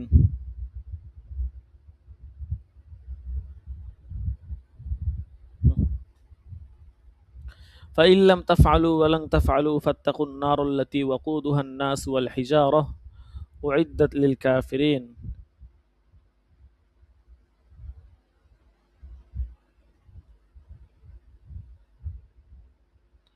আচ্ছা দেখেন, এখানে চ্যালেঞ্জকে আরো সহজ করে দেওয়া হয়েছে। ঠিক আছে, আরেক আয়াতে আছে, ওয়ামা কানা হাযাল কুরআনু আইয়ুফতারা মিন দুনিল্লাহি ওয়ালাকিন তাসদীকাল্লাযী বাইনা ইয়াদাইহি ওয়া তাফসীলাল কিতাবি লা রাইবা ফীহি মির রাব্বিল আলামিন। আম ইয়াকুলুনা ইফতারাহ কুল ফাতু বিসূরাতিন মিথলিহি ওয়াদউ মান ইসতাতা'তুম মিন দুনিল্লাহি ইন কুনতুম সাদিকিন। আচ্ছা দেখেন, এই আয়াতের ব্যাখ্যা হযরত মাওলানা শিবলী আহমদ উসমানী রাহমাতুল্লাহি আলাইহি বলেন, অর্থাৎ আমি নিজেই যদি এই কিতাব রচনা করে থাকি তবে তোমরাও তো আমারই মতো মানুষ, তোমরা সকলে মিলে এর একটি সূরার মতো সূরা রচনা করে দেখাও। এই কাজের জন্য তোমরা তাবৎ সৃষ্টিকে ডাকো, মানব দানব সকলকে একত্র করো, জগতে যত কবি সাহিত্যিক শিক্ষিত অশিক্ষিত ও গুণী জ্ঞানী আছে সকলে একত্রিত হয়ে কোরআন মাজিদের ছোট একটি সূরার মতো বানিয়ে দেখাও। তা যদি পারো প্রমাণ হয়ে যাবে এই কোরআন মানুষের রচনা, যার অনুরূপ অন্য লোকও তৈরি করতে পারে, কিন্তু কিয়ামত পর্যন্ত কোনো সৃষ্টির পক্ষে তা করা সম্ভব নয়। কোরআন তো এক অলৌকিক অনন্য সাধারণ গ্রন্থ, এর ভেতর নীতি নৈতিকতা, সমাজ ও সভ্যতা, রাষ্ট্র রাজনীতি, আধ্যাত্মিকতা, আত্মশুদ্ধি, আত্মোৎকর্ষ, মোট কথা আল্লাহ প্রাপ্তি এবং জাগতিক উন্নয়ন ও শান্তি শৃঙ্খলা সম্পর্কিত যাবতীয় বিধিবিধান বর্ণিত হয়েছে। এটা এমনই এক পূর্ণাঙ্গ গ্রন্থ যা দ্বারা জগৎ সৃষ্টির লক্ষ্য উদ্দেশ্য সুচারুরূপে পূর্ণ হওয়া সম্ভব। এমন এক নজিরবিহীন গ্রন্থের রচনা বিন্যাস এক নিরক্ষর জাতির নিরক্ষর ব্যক্তির পক্ষে কশ্চিনকালেও সম্ভব হওয়ার কথা নয়। উপরিউক্ত যাবতীয় জ্ঞান তথ্যের সমাহারই তো কেবল নয়, এর যে আলোড়ন সঞ্চারকারী ভাষা এবং সাহিত্যালঙ্কার, পূর্ণাঙ্গ মনোরম এবং হৃদয়গ্রাহী ভাষাশৈলী, সমুদ্রবতীম তরঙ্গময়তা, সাবলীল গতিচ্ছন্দ, বাকভঙ্গির বহুমাত্রিক বৈচিত্র্য, ভাষার আপনার রচনাগুলো খুব কঠিন, ভাষার ইয়া দিছে, এটার জন্য আপনার মানে বক্তৃতা লেকচার দেওয়ার জন্য এই এই এই দরজটা আপনার একদম পারফেক্ট। ঠিক আছে, লেকচার দেওয়ার জন্য আর কি, ছাত্ররা বক্তৃতা দেয় না, ওই বক্তৃতা দেওয়ার জন্য আপনার এই ইয়াটা ঠিক আছে একদম। দেখেন কত সুন্দর ভাষা, বাকভঙ্গির বহুমাত্রিক বৈচিত্র্য, এর যেই আস্বাদ ও মাধুর্য এবং রাজসিক শান শৌকত, তার তুলনা কবে কোন গ্রন্থে কার রচনায় পাওয়া গেছে, না পাওয়া সম্ভব। এর প্রতিটি বিষয়ে সোচ্চার কণ্ঠে সারা জাহানকে চ্যালেঞ্জ ছুড়ে দিয়েছে।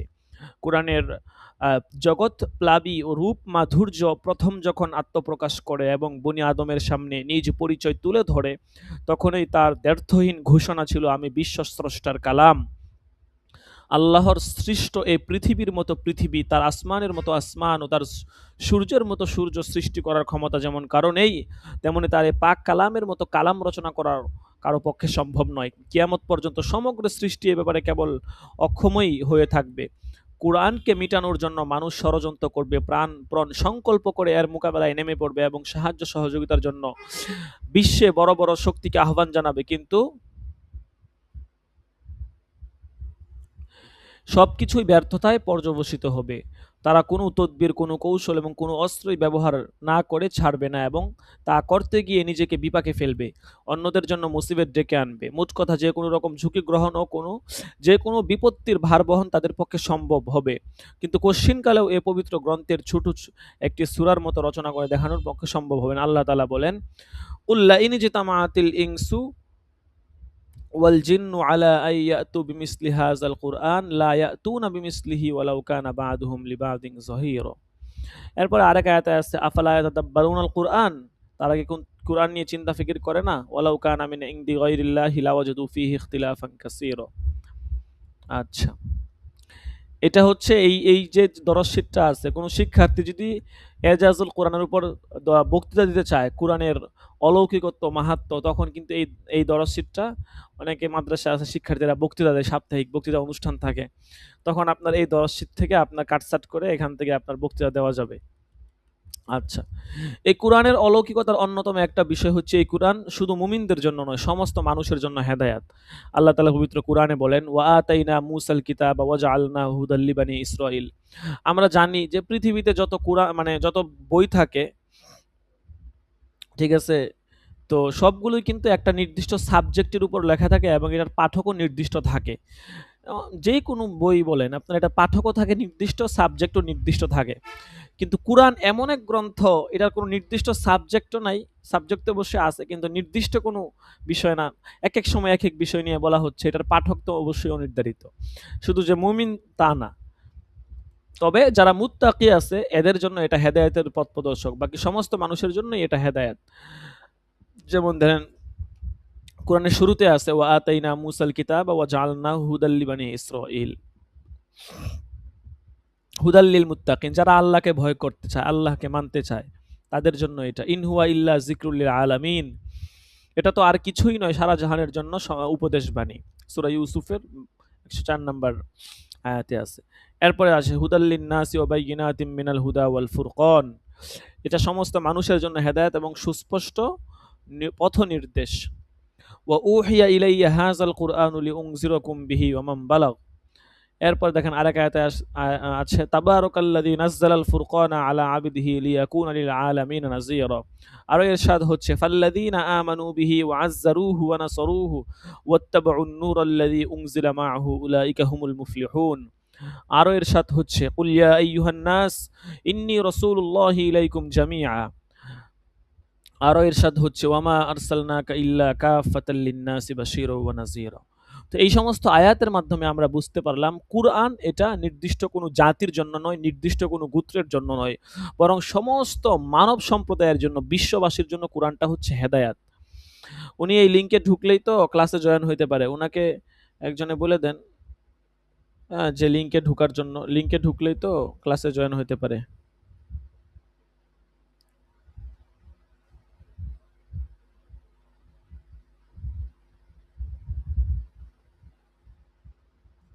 একজনে বলে দেন কষ্ট করে যে লিংকে ঢুকেন, লিংকে ঢুকলে তো ক্লাসে আসতে পারে।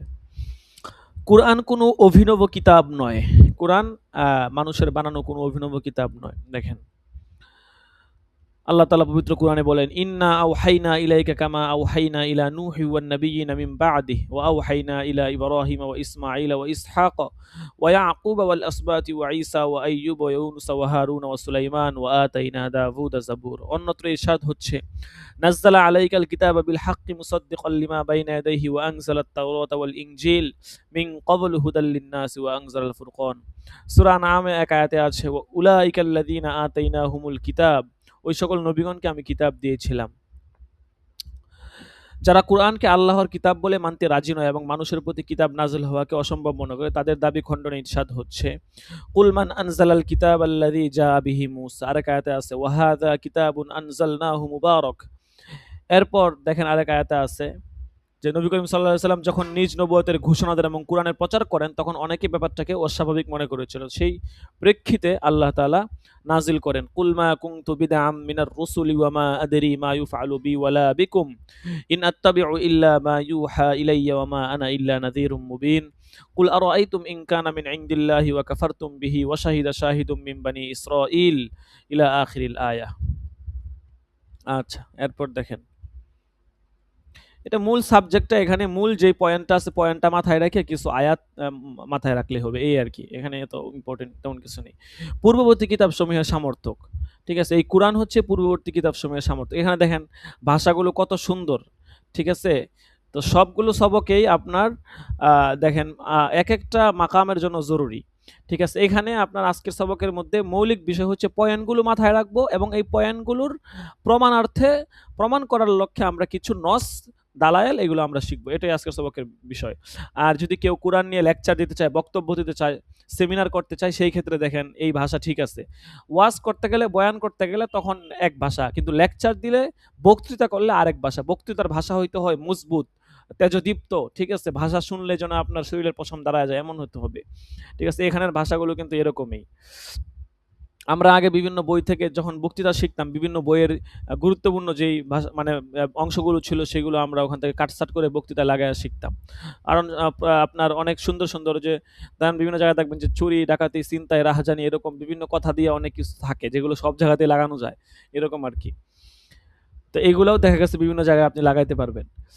দেখেন তার এ সমর্থনের বিভিন্ন দিক আছে, যথা সেসব কিতাবে যে মৌলিক আকীদা, বিশ্বাস ও সাধারণ সৎকর্মসমূহের বর্ণনা আছে, কুরআন মাজিদেও তা বর্ণিত হয়েছে, যথা আল্লাহ তাআলার তাওহীদ, রাসূলের রিসালাত, আখিরাত, কিয়ামত, জান্নাত, জাহান্নাম, ফেরেশতা, তাকদীরের সত্যতা, দয়া, সত্যকথন, আমানতদারি, ওয়াদা রক্ষা, বদান্যতা প্রভৃতি সদ্গুণের প্রশংসা, জুলুম, প্রতারণা, হিংসা, বিদ্বেষ প্রভৃতি মন্দ চরিত্রের নিন্দা, এই সমস্ত কিছুই কোথায় আছে? এই কুরআন শরীফে আছে। এই যাবতীয় সমর্থনের প্রতি ইঙ্গিত করে এই কোরআনে নাজিল হয়েছে, ওমা কানা হাযাল কুরআন আই ইফতারা মিন দুনিল্লাহি ওয়ালাকিন তাসদীকাল্লাযী বাইনা ইয়াদাইহি ওয়া তাফসীলাল কিতাবি লা রাইবা ফীহি মির রাব্বিল আলামিন।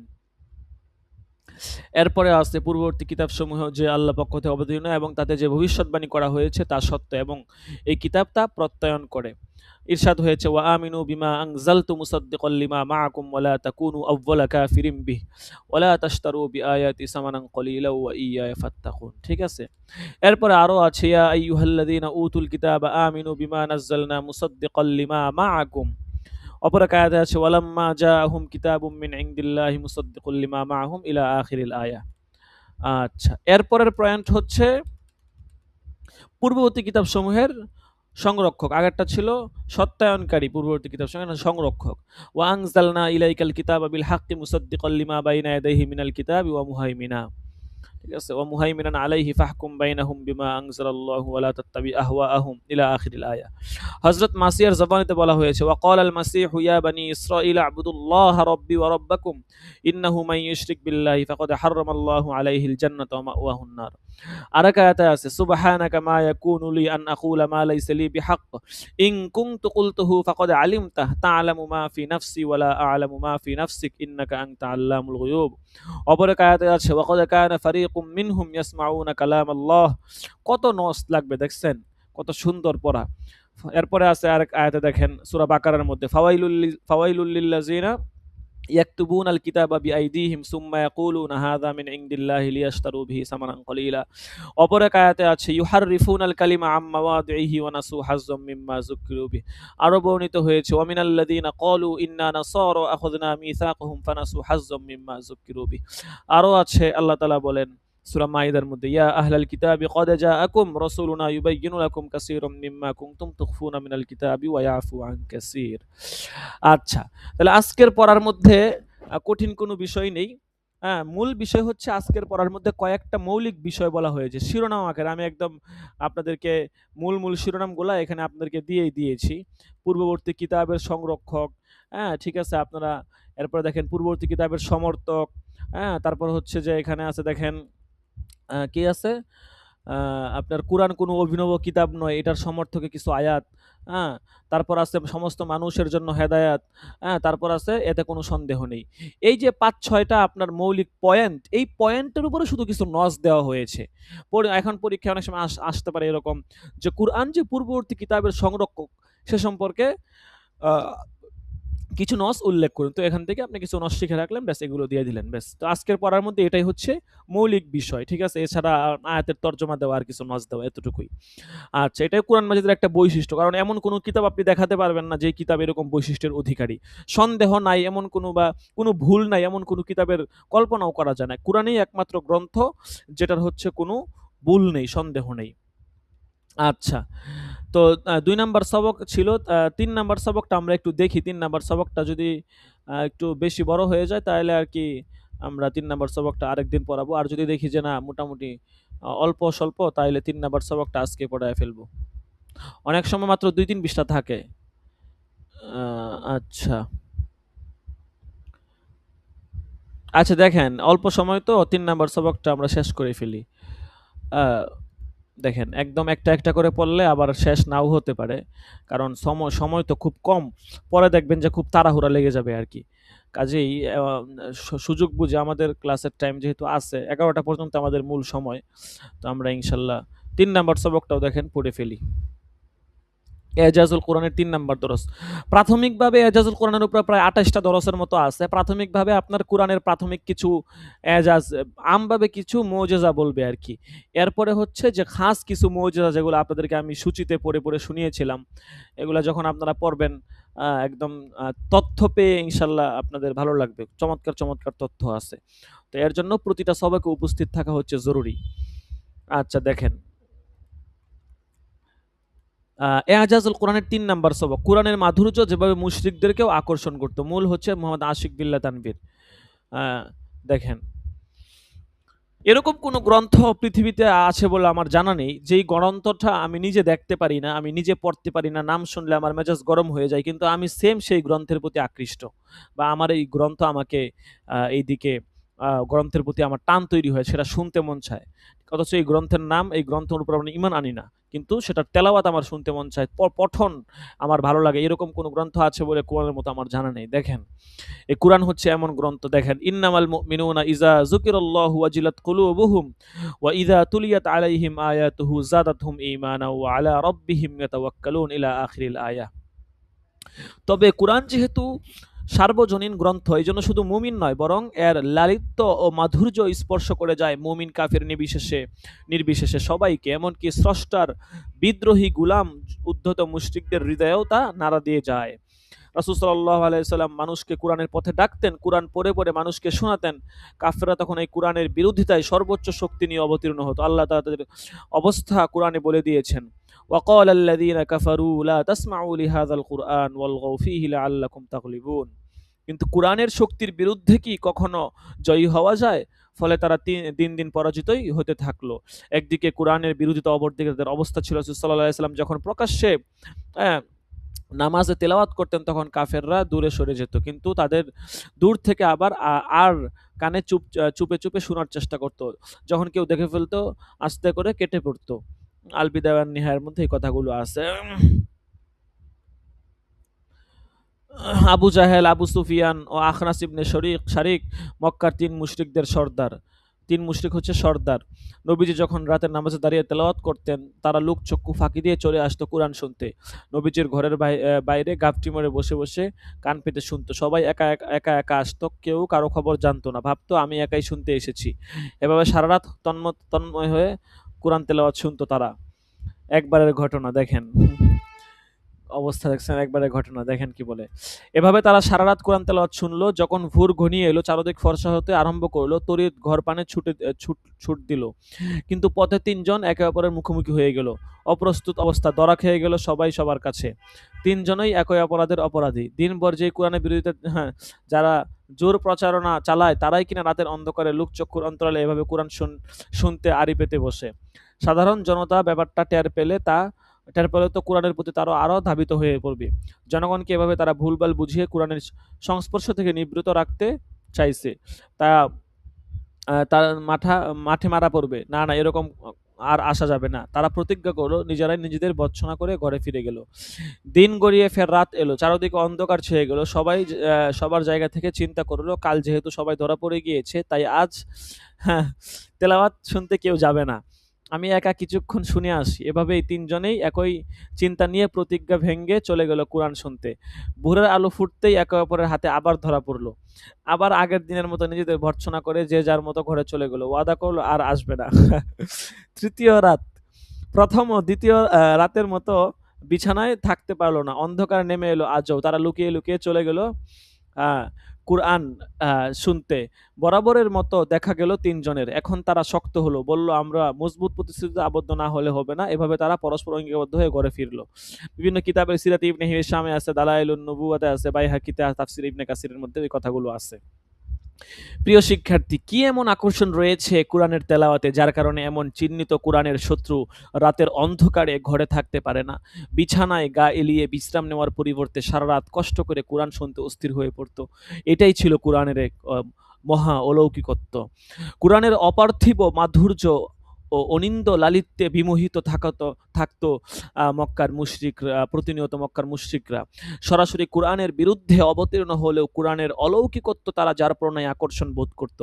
এমনই আরেকটা ঘটনা শুনুন সিরাতের কিতাব থেকে। কাফেররা যখন দেখলো শত বাধা বিপত্তি পেরিয়ে কোরআনের বার্তা ও বাণী ছড়িয়ে পড়ছে চতুর্দিকে, ক্রমশ ভারী হতে চলেছে মুসলিম কাফেলা, উমর রাদিয়াল্লাহু, হামজা রাদিয়াল্লাহুর মতো বীর বাহাদুর অভিজাত আরব যুবকরাও ইসলামের ছায়াতলে আশ্রয় নিচ্ছে, তখন তারা ষড়যন্ত্রের কৌশল পরিবর্তন করলো। এখন পথ ধরলো প্রলোভনের। এটা আমরা ঘটনা জানি, ঠিক আছে? দেখেন, তারপরেও সংক্ষেপে বলে দেই। আরবের অত্যন্ত বিচক্ষণ ও কৌশলী নেতা ছিল উতবা ইবনে রাবিআ, যে যথেষ্ট জ্ঞান সম্পন্ন, বিচক্ষণ ও বাকপটু। একবার মক্কার মুশরিক নেতারা একত্রে সলা পরামর্শে বসলো কিভাবে কোরআনের স্পন্দন খেয়ে চিরতরে নিস্তব্ধ করে দেওয়া যায়। নবীজি যখন একাকী অবস্থান করছিলেন, তো উতবা বলল, আমি গিয়ে মুহাম্মদের সাথে আলাপ করে আসি ও তাকে কিছু লোভ লাভ দেখাই, দেখি সে কোনোটাতে রাজি হয় কিনা। উতবার এ প্রস্তাব সবাই সমস্বরে সমর্থক জানালো। উতবা গিয়ে নবীজিকে খুব খাতির করে বলতে লাগলো, দেখো ভাতিজা, তুমি আমাদের মধ্যমণি, তোমার মতো সৌম্য শান্ত ভদ্র ও সজ্জন ব্যক্তি হতে পারে না, কিন্তু তুমি এখন যা শুরু করলে এতে তো দেখতেই পাচ্ছ সমাজে কেমন বিশৃঙ্খলা সৃষ্টি হচ্ছে, বিবাদ তৈরি হচ্ছে, বিভেদ দেখা যাচ্ছে। তুমি আমার কথাগুলো মনোযোগ দিয়ে শোনো। আমি তোমার কাছে কিছু প্রস্তাব রাখতে চাই, আশা করি তুমি তা নিয়ে ভাববে, প্রত্যাখ্যান করবে। নবী বললেন, আপনি বলতে থাকুন, আমি শুনছি। দেখছেন, এই যে এখান থেকে আমাদের শিক্ষা আছে। অনেক সময় আমরা কি করি, আমাদের মুরব্বীরা, মানে আমরা একটা ডিসিশন নিয়ে নিই কোনো একটা বিষয়ে যে আপনি এটাই করবেন, মানে আপনার এটা কনফার্ম ডিসিশন যে আপনি এটা করবেন, এটা ছাড়া আপনি অন্য কিছু করবেন না, যে এটা হুজুর আমার এটা কনফার্ম ডিসিশন। এখন মুরব্বীরা অনেক সময় আমাদেরকে বুঝাইতে আসে, ঠিক আছে? আমার জীবনে এরকম হয়েছে কয়েকদিন আগেও, রমজান মাসেও এরকম বড় একজন মুরব্বী, হ্যাঁ, তো তা আমি একটা ডিসিশন, যেকোনো একটা বিষয়ে একটা ডিসিশন নিচ্ছি, তো উনি হচ্ছে যে উনি কিছু বলিনি, আমি বলছি যে জি হুজুর বলেন। তা এমন না যে বেয়াদবি করে মুখের উপরে, এরকম না। তো উস্তাদরা, মুরব্বীরা যখন কথা বলে তখন চুপ থাকা, বেশ আপনারটা আপনি বলতে থাকেন, আমি তো আমার মতো কাজ করব। কারণ আমি কি করব না করব সেটা আমি জানি, আমি সিদ্ধান্ত নিতে সক্ষম, আমার অতটুকু ক্ষমতা আছে, বেশ। তো রাসূল সাল্লাল্লাহু আলাইহি ওয়াসাল্লাম বলে, ঠিক আছে বলতে থাকেন, সমস্যা নাই, বলেন। উনি কিন্তু এই আপনি চুপ, আপনি সব কথা আপনার মানবো, আপনি এটা চুপ করে থাকেন, এইসব বিষয়ে বকাঝকা কিচ্ছু না, না জি না, বলেন, আপনি আসছেন, জি বলেন, শুনতে থাকি। দেখেন, এটা শিক্ষা আমাদের জন্য। উতবা বলা শুরু করলো, ভাতিজা, তোমার এই প্রচেষ্টা ও সংগ্রাম যদি অর্থ লাভের উদ্দেশ্য হয়, তবে আরবের শ্রেষ্ঠ ধনী হিসেবে তোমাকে দেখতে আমরা প্রস্তুত। এর জন্য আমরা যা করার সব করব। তুমি যদি সম্মান চাও, আপনারা পড়ছেন এগুলো, তবে তোমাকে আমরা সম্মানের সর্বোচ্চ আসনে সদারে সমাসীন করব। তুমি যদি রাজত্ব নেতৃত্ব চাও, তাও মাথা পেতে মেনে নিতে আমরা প্রস্তুত। আর যদি মানসিক কোনো অসুস্থতার কারণে এগুলো করো, তাহলে যত অর্থই লাগুক, তোমার জন্য উন্নত চিকিৎসার ব্যবস্থা করতে আমরা কুণ্ঠিত হব না। এভাবে একে একে প্রলোভন দিয়ে চলল উতবা ইবনে রাবিয়া। নবীজি কথাগুলো শান্তভাবে শুনে যাচ্ছিলেন। উতবা যখন বলা শেষ হলো, নবীজি বললেন, আপনার কথা কি শেষ? উতবা বলল, হ্যাঁ। নবীজি বললেন, তাহলে এখন আমার কিছু কথা শুনুন। উদ্বা বললেন, ঠিক আছে। নবীজি নিজ থেকে কিছু বললেন না, কোরআন তেলাওয়াত শুরু করলেন। হামিম তানজিলুর মিনার রহমানির রাহিম কিতাবুন ফুসসিলাত আয়াতুহু কুরআনান আরাবিয়্যান লিকাওমিন ইয়ালামুন বাশীরা ওয়া নাযীরা ফাআরাদু আকসারুহুম ফাহুম লা ইয়াসমাউন। আল্লাহু আকবার, আল্লাহু আকবার। দেখেন নবীজি আরো তেলাওয়াত করলেন, কুল আইন্নাকুম লাতাকফুরুনা বিল্লাযী খালাকাল আরদা ফি ইয়াওমাইন ওয়া তাজআলুনা লাহু আনদাদা যালিকা রাব্বুল আলামিন ওয়া জাআলা ফিহা রাওয়াসিয়া মিন ফাওকিহা ইলা আখিরিল আয়া। বলে দাও, সত্যিই কি তোমরা সেই সত্তার সাথে কুফরি করছো যিনি পৃথিবী সৃষ্টি করেছেন দুদিনে এবং তার সাথে অন্যকে শরিক করছো? তিনি তো জগৎ সমূহের প্রতিপালক, তিনি তো ভূমি সৃষ্টি করেছেন, অবিচালিত পাহাড় যা তার উপর উত্থিত রয়েছে। আচ্ছা, আয়াতের তর্জমাগুলো দেখে নিয়েন।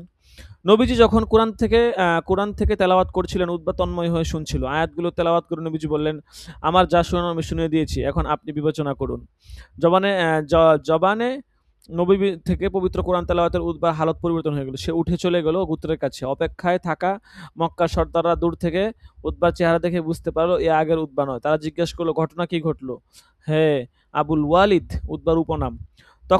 তখন ইতিহাসের চিরসত্যতার সামনে স্বীকার করে বলল, আল্লাহর কসম, আমি এতক্ষণ যা শুনে এলাম জীবনে কখনো এই ধরনের কথাবার্তা শুনিনি। আল্লাহর কসম, তা কোনো কবিতা নয়, তা কোনো জাদুর মন্ত্রও নয়, কোনো গণকের কথা নয়, কোনো গণকের কথা। হে কুরাইশ, তোমরা আমার কথা মেনে নাও। তোমরা তার ব্যাপারটি তার মতো করে ছেড়ে দাও, তোমরা আর তার পিছনে পড়ো না। আল্লাহর কসম করে বলছি, আমি তার কথা থেকে যা শুনেছি তাতে মহাসংবাদ রয়েছে। আল্লাহু আকবার। কল্পনা করা যায়, যদি আরবের অন্যরা তাকে পরাস্ত করে ফেলে তবে তো তোমাদের কাজটি অন্যরাই করে দিল, আর যদি সে সফল হয় তাহলে তার রাজত্ব তো তোমাদেরই রাজত্ব, তার সম্মান তো তোমাদেরই সম্মান, আর তোমরা তো তখন মহা সৌভাগ্যবান জাতিতে পরিণত হবে। উদ্বার এমন বক্তব্য তারা আশাহত হলো, হতবিহ্বল হয়ে বলল, অবশ্য তোমার উপরও মুহাম্মদ জাদুর ভর করেছে বুঝি। উদ্বা খুব সরল উত্তর দিল, আমি আমার মত ব্যক্ত করলাম, এখন তোমাদের যা মন চাই তাই করতে পারো। আল্লাহ। প্রিয় শিক্ষার্থী, উতবা জাদুগ্রস্ত হয়নি, কোনো ঘোরের বিভোর হয়নি। সে চিরসত্যটি স্বীকার করেছে মাত্র। তার সামনে উদ্ভাসিত হয়েছে কোরআনের অলৌকিক মাধুর্য, তাওহীদের সত্যতা, এবং প্রকাশিত হয়েছে শিরিক ও কুফরের গান্দেগি। ফলে সে তার গোত্রপতিদের এমন সুস্পষ্ট ভাষায় সতর্ক করে দিয়েছে। কোরআনের অলৌকিকত্ব বিমুগ্ধ হওয়ার আরও ঘটনা রয়েছে। আহ আহ ওয়ালিদ ইবনে মুগিরার ঘটনা আছে, এখানে দেখেন। আহ পড়ে নিয়েন, সময় যেহেতু শেষের দিকে আমি আর এটা করলাম না। দুইটা ঘটনা পড়লাম, শেষেরটা আপনার আরেকটা ঘটনা আছে, আপনারা পড়ে নিয়েন। দেখেন এই ঘটনাগুলো আপনি যখন বয়ান করবেন, যদি আল্লাহ তালা আপনাকে বয়ানের লাইনে নিয়ে যায়, এই মসজিদের ইমামতি বা চাকরিতে আল্লাহ তালা আপনাকে ঢুকায় কোনো খেদমতে, এই ঘটনা একটা ঘটনা দিয়ে আপনি পুরা বয়ান কাটাই দেবেন। আমাদের এখানে ধরো সেটা শত শত এরকম ঘটনা আছে।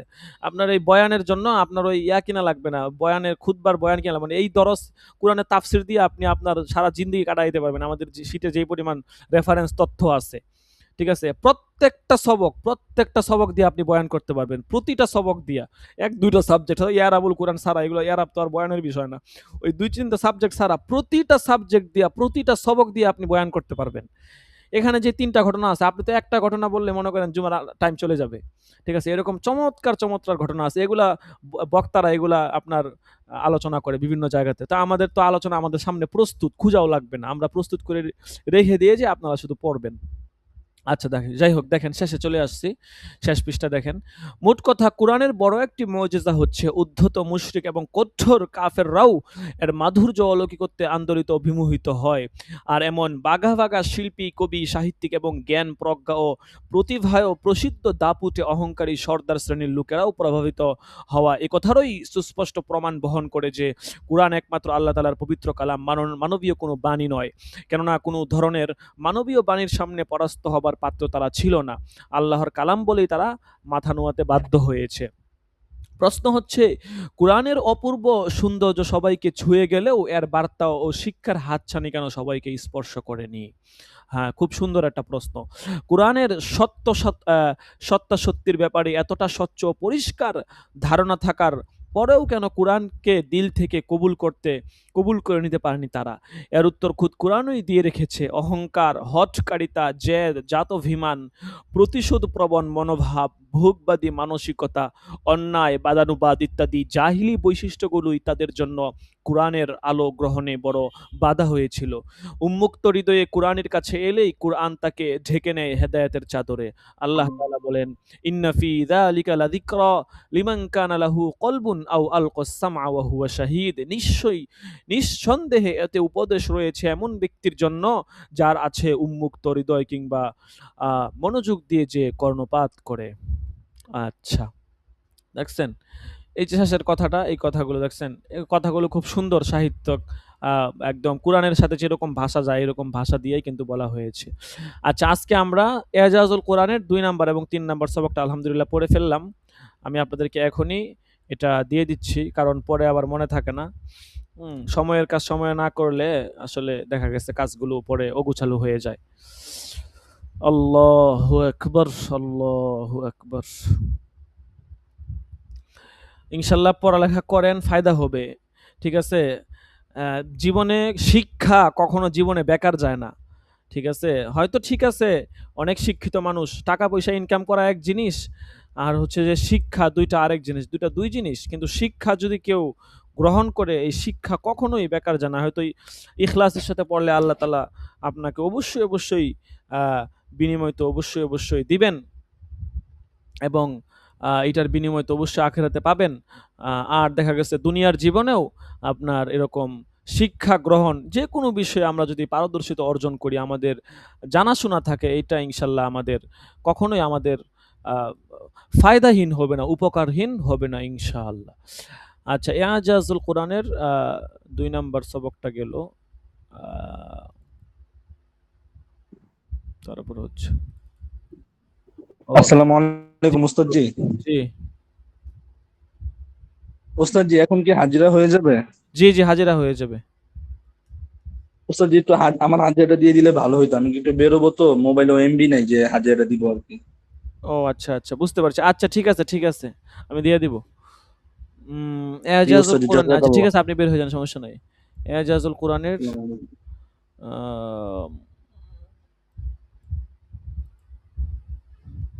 আমি ভুলে তাফসীরুল কোরআন সরকে এজাজুল কোরআন হবে।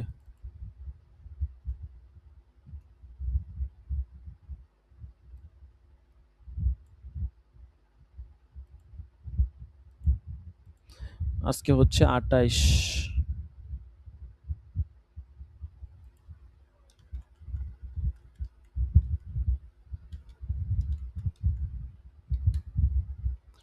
এজাজুল কোরআনের আজকে ২ নাম্বার এবং ৩ নাম্বার সবক হয়ে গেল। ঠিক আছে? ইনশাআল্লাহ। আল্লাহু আকবার। তো যেই কথাটা বলতেছিলাম যে শিক্ষা এটা কখনো বেকার যায় না।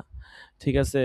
আপনারা ২ জন আছেন, আপনাদেরকে একটা কথা বলি, সেটা হচ্ছে যে আ যেটা আমার ব্যক্তিগত জীবনে অনেক অভিজ্ঞতা আছে। ছোট্ট একটা অভিজ্ঞতার কথা বলি। সেটা হচ্ছে আমাদের একটা ওয়েবসাইট ছিল অনেক আগে, যখন ছাত্র জমানায় ছিলাম। আ সরবেকে জার্লাইন পড়তাম। তখন একটা ওয়েবসাইট ছিল জাগরণ.com নামে। আমরা এটা অনেক কষ্ট করে, অনেক শ্রম দিয়ে এই ওয়েবসাইটটা তৈরি করেছিলাম। এবং আমাদের আরেকটা ওয়েবসাইট ছিল ourmedia24.com। এটা হচ্ছে একটা খুবই 24 মিডিয়া আরকি, অনলাইন নিউজ পোর্টাল। তো আমি এই জাগরণের ক্ষেত্রেও এই ভুলটা হইছে। ওটা অনিচ্ছাকৃত হয়ে গেছে। কিন্তু আওয়ার মিডিয়ার ক্ষেত্রে কাজ শিখতে গিয়ে হইছে আরকি। মানে আমাদের ওয়েবসাইটে আসলে অনেক কাজ আছে, অনেক বিষয় থাকে। এগুলা একটু এদিক-সেদিক করলে অনেক ভুল হয়ে যায়। তো এই যে ourmedia24.com, এই সাইটটা তো আমি ওই সময় কাজ-টাজ কিছুই জানি না। সাইটের কাজ একজন করে দিয়েছে। অনেক সুন্দর করে ওয়েবসাইটটা তৈরি করা হয়েছে। তো একটু সামান্য ভুলের কারণে দেখা গেছে এই মানে ourmedia24.com এর যেই সাইটের যে অবস্থা, এবং সাইটটা সমস্যা হয়ে যায় আরকি। মোট কথা এটা আপনার আ পুরা সাইটটা বাতিল হয়ে যায়। পরে আরো অনেক কষ্ট-মষ্ট করে আরো অনেক টাকা-পয়সা জরিমানা দিয়া সাইটটা ঠিক করা হইছে। তো এখন যেই কথাটা বলা উদ্দেশ্য, এখন এই যে আমাদের যে মাদ্রাসার অফিসিয়াল ওয়েবসাইট আছে, এই ওয়েবসাইটটা আলহামদুলিল্লাহ এখন পুরো আপনার ডিজাইনের কাজ ছাড়া, ওয়েবসাইট ডিজাইনের কাজ ছাড়া, ডেভেলপের কাজ ছাড়া, মোটামুটি কোডিং এর কাজ ছাড়া, ডিজাইনের কাজ ছাড়া, অন্যান্য আদার্স যত কাজ আছে মানে 80% কাজ আলহামদুলিল্লাহ আমি নিজেই করি। এখন দেখেন, আমার এখন ওই ঘটনার কথা বারবার মনে পড়ে। ঐদিন যদি আমি ওই ভুলটা না করতাম, ওই ভুল করে ওই ধরাটা না খাইতাম, তাইলে আজকে মনে হয় এই ওয়েবসাইটের কাজ করতে গিয়ে আমি কত ভুল করতাম আল্লাহ ভালো জানে। কারণ এখন এই ওয়েবসাইটের কাজ করতে গেলে আমি হাজারবার ভাবি যে এই অপশনে ক্লিক করব, আল্লাহ না করুক এই অপশনে ক্লিক করলে যদি কোনো সমস্যা হয়ে যায়, একটা কোডিং এ যদি আপনার 19-20 হয়, কোডিং না, যদি একটা ডটের মধ্যে যদি কোডিং এ 19-20 হয়, পুরো ওয়েবসাইট ভেঙে যাবে, পুরো ওয়েবসাইট মুহূর্তের মধ্যে শেষ হয়ে যাবে, পুরো ওয়েবসাইট। এটা মানে আপনার যারা ওয়েবসাইট সম্পর্কে জানেন তারা বুঝে থাকবেন কাজগুলো। একটা শুধু ডটের মধ্যে যদি এদিক সেদিক হয়, তো বিষয়টা হচ্ছে এমন আর কি। তো যেই কথাটা বলা উদ্দেশ্য, যখন মানে সরে বেকায়া যা মেশকাত পড়তাম, তখন তো কখনো এরকম প্ল্যান ছিল না, বা ওইরকম আমার কোনো ইচ্ছাও ছিল না যে আমাদের এরকম আল্লাহ তালা একটা প্রতিষ্ঠান, একটা দায়িত্ব দিবে এবং একটা ওয়েবসাইট আমাদের থাকবে। এটা আল্লাহ তালা অনুগ্রহ করে দায়িত্বটা দিয়েছেন আমাদেরকে, কিন্তু এরকম কোনো প্ল্যান ছিল না যে। কিন্তু দেখেন ওই শিক্ষাটা আজকে কাজে লাগতেছে। আজকে যখন ওয়েবসাইটের কাজ করি তখন আমার ওই দিনের কথা বারবার মনে পড়ে। ওই দিন অনেক কষ্ট পাইছিলাম, কারণ এত কষ্ট করে সাইট কাজ করব, পুরো সাইটটা নষ্ট হয়ে গেছে, অনেক টাকা জরিমানা দিয়া, ওই সময় ছাত্র মানুষ, এত টাকা পাবো কই, অনেক কষ্ট মষ্ট করে টাকা পয়সা জমায় পরে আবার ঠিক করছি। তো এই যে দেখেন যে কথাটা বলা উদ্দেশ্য, আমার তো কোনো প্ল্যান ছিল না যে আমাদের এরকম একটা প্রতিষ্ঠান হবে, একটা সাইট হবে, আমরা এরকম কিছু করব। আল্লাহ তালা একটা পর্যায়ে দিয়েছেন, একটা ভিন্ন হিসাব, কিন্তু কোনো প্ল্যান ছিল না, কিন্তু ওই শিক্ষা কাজে লাগছে। তো কাজেই শিক্ষা জিনিসটা এটা কখনো বেকার যায় না। আপনি শিখবেন, আপনি পড়বেন, শিখবেন, ঠিক আছে, আপনি অবসর আছেন, পড়েন, শিখেন, এটা বেকার যাবে না। ইনশাল্লাহ দেখবেন যে আল্লাহ তালা যখন আগ্রহ নিয়ে শিখবেন, আল্লাহ তালা আপনাকে কাজে লাগাই দিবে। ঠিক আছে, আপনার দিলের মধ্যে তামান্না থাকা লাগবে, দেখবেন আল্লাহ তালা আপনার এই শিক্ষাকে ইনশাল্লাহ মানুষের উপকারার্থে আপনার লাগাই দিবে। কারণ এটার এখলাস নিয়ে কাজ করলে আল্লাহ তালা আপনাকে উপকৃত, আপনি নিজেও উপকৃত হতে পারবেন, মানুষও উপকৃত হতে পারবে। আচ্ছা ঠিক আছে, তো আমি অনেকেই শুরুর দিকে ছিল, লম্বা টাইম দরস হয়তো অনেকে চলে গেছে। আমাদের যারা আছে তাফসির বিভাগের সবাই অ্যাক্টিভ মোটামুটি, ঠিক আছে, মানে কেউই আনঅ্যাক্টিভ থাকার মতো না। কিন্তু সমস্যাটা কি দেখেন, দেখেন ক্লাসে আপনারা 4-5 জন আছেন, ছিলেন, এখন 2 জন আছেন, কিন্তু তাফসির বিভাগে যারাই আছে 10-15 জন মোটামুটি সবাই অ্যাক্টিভ, যোগাযোগ রাখে, নক টক দিলে মেসেজ টেসেজ দেয়, বললাম হুজুর ক্লাস করেন, হুজুর ব্যস্ত ছিলাম করতে পারি না, কিন্তু সবাই অ্যাক্টিভ। তো ক্লাস তো আসলে করতে হয়, না করলে তো দেখা গেছে ফায়দাটা পরিপূর্ণ, ইস্তেফাদাটা হাসিল হওয়া কষ্টকর হয়ে যায়। ক্লাস করলে পরিপূর্ণ উপকৃত হওয়া যায় আর কি। আর সারা বছর দর্শে থাকলে তো আমরা বলেছি হাজিরার পুরস্কার দিব। আচ্ছা যাই হোক, তো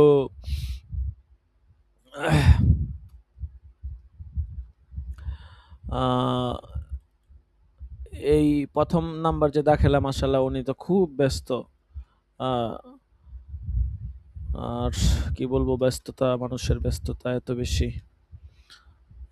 তারপরে হচ্ছে মাহমুদুল হাসান, তো আজকে আসলো না, অনলাইনে তো থাকে কিন্তু আজকে আসলো না। আচ্ছা তারপর হচ্ছে মাহদি হাসান তো চলো, আবু বকর সিরাজি তো আছেন না? লাভবাহিক। গত হুজুর ক্লাসে আমার কি গয়েন আছে নাকি? গত ক্লাসে আপনার গাইন দেখা যাইতেছে। ও, নেট ছিল না তো এই জন্য মনে হয় দেখতে পারি নাই। আপনি ক্লাসে ছিলেন? হ্যাঁ, শুরুর দিকে ছিলাম। না, গাইন পড়ে গেলে তো হবে না। আচ্ছা আমি তোমার 1-2 বার ঠিক করে দিয়েছিলাম, আবারও ঠিক করে দিলাম, ঠিক আছে। সামনে থেকে যেন গাইন না পড়ে, ঠিক আছে। যদি গাইন পড়ে যায়, আপনার মাথায় থাকে যে গাইন পড়ে গেছে, তাহলে অবশ্যই যোগাযোগ করে ঠিক করে নিবেন সাথে সাথে, ঠিক আছে। জি।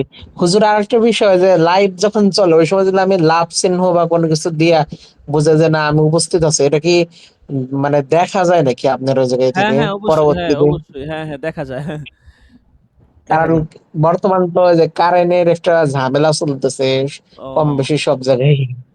ও আচ্ছা আচ্ছা, হ্যাঁ এটা তো সব জায়গায় অনেক চলে। সময় দেখা যায় মোবাইলে চার্জ থাকে না, আরো হ্যাঁ হ্যাঁ বিভিন্ন বুঝতে ঝামেলা। পারছি। আচ্ছা আচ্ছা, আব্দুল নাফির রহমান। জি, লাভবাহিক। উমর ফারুক আজকে আসলো না। উমর ফারুক আজকে এতদিন সবক করলো, আজকে কি জয়েন হইতে পারতেছে না বললো। ওনার কি সমস্যা বুঝলাম না, উনি জয়েন হতে পারলো না কেন?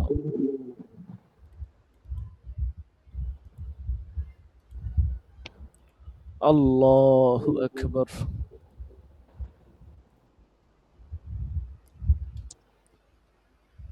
আচ্ছা ঠিক আছে, শুকরিয়া, জাযাকুমুল্লাহ, দীর্ঘ সময় দোয়াজ করলেন। ইনশাল্লাহ আমরা লেগে থাকেন, ইনশাল্লাহ অনেক উপকৃত হতে পারবেন। অনেক মাত্র তো দরজ শুরু হয়েছে, 450 দরজ, 450।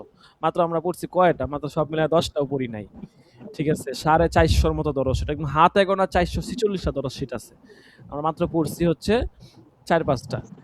তো ইনশাআল্লাহ পড়বেন, অনেক উপকৃত হতে হতে পারবেন ইনশাআল্লাহ। সারা জীবন কাজে লাগবে ইনশাআল্লাহ। আচ্ছা ঠিক আছে, আজকে এ পর্যন্তই। সকলে ভালো থাকবেন, সুস্থ থাকবেন। ইনশাআল্লাহ বৃহস্পতিবার দিন সবক হবে। আজকে মঙ্গলবার, কাল দিন বাদে ইনশাআল্লাহ সবক হবে। আমরা সকলেই সময় মতো চলে আসব। হুজুর, জি। জি, জি।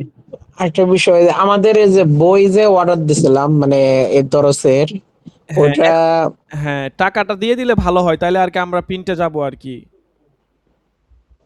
ওটা মানে কি, মানে অনেকে দিয়ে দিচ্ছে টাকা এরকম কিছু হ্যাঁ, নাকি? হ্যাঁ, অনেকে অনেকে তো নিয়ে নিছে। ১-২ জন আগেই নিয়ে নিছে। এখন আরো অনেকে নাম লেখাইছে। যারা আছে সবাই মোটামুটি নিবে বলছে। নাম-টাম লেখাইছে। এখন টাকাটা আপনারা যাদের বাকি আছে দিয়ে দিলেই দেখা গেছে যে আমরা মানে অর্ডারটা কনফার্ম করে ফেলতাম আরকি। এখন আপনারা ডিলামি করতেছেন। এমনি কি মানে বই কি প্রিন্ট করে ফেলছেন এরকম কিছু? না, প্রিন্ট এখনো করি নাই। প্রিন্ট আছে, মানে আমাদের কাছে আছে কিন্তু স্টক নাই আরকি। যে মানে ও, আপনাদেরকে দেওয়ার মতো না। এমনি প্রিন্ট করা আছে। দেওয়ার মতো স্টকে নাই আরকি। জি, হ্যাঁ, এখন বুঝতে দেখেন টাকা-পয়সা ম্যানেজ করেন একটু দ্রুত। ম্যানেজ করে প্রিন্টগুলা নিয়ে নিয়েন। ঠিক আছে? প্রিন্ট নিলে পরে সবচেয়ে ভালো হবে। হ্যাঁ, হ্যাঁ, নিয়ে তখন হাতে নিয়ে পড়ে মজা পাবেন। ঠিক আছে? আর আমরা তো প্রাথমিক সংস্করণ করেছি। ইনশাআল্লাহ আমরা তো ইনশাআল্লাহ এটার মধ্যে আরো অনেক আম যেটা সম্পাদনা করা দরকার এগুলো ইনশাআল্লাহ আমরা পরবর্তীতে সময় নিয়ে করব ইনশাআল্লাহ। বাকি আপাতত যতটুকু হয়েছে ততটুকু পড়তে পারবেন ইনশাআল্লাহ। তো টাকা ম্যানেজ করে রাখেন। ঠিক আছে? টাকাটা একটু কষ্ট করে ম্যানেজ করে আচ্ছা, ফেলেন। ইনশাআল্লাহ। হ্যাঁ, হ্যাঁ, ম্যানেজ করে ইনশাআল্লাহ ফিটা দিয়ে দিয়েন, আমরা প্রিন্ট দিয়ে দিব বলছি। আচ্ছা ঠিক আছে। আজকে এ পর্যন্তই। ভালো থাকবেন, সুস্থ থাকবেন। ইনশাআল্লাহ আগামী বৃহস্পতিবার দিন সবক হবে। সময় মতো চলে আসবো। জাযাকুমুল্লাহ। আসসালামু আলাইকুম ওয়া রাহমাতুল্লাহি ওয়া বারাকাতুহু। ওয়ালাইকুম আসসালাম। ওয়ালাইকুম আসসালাম ওয়া রাহমাতুল্লাহ। জি।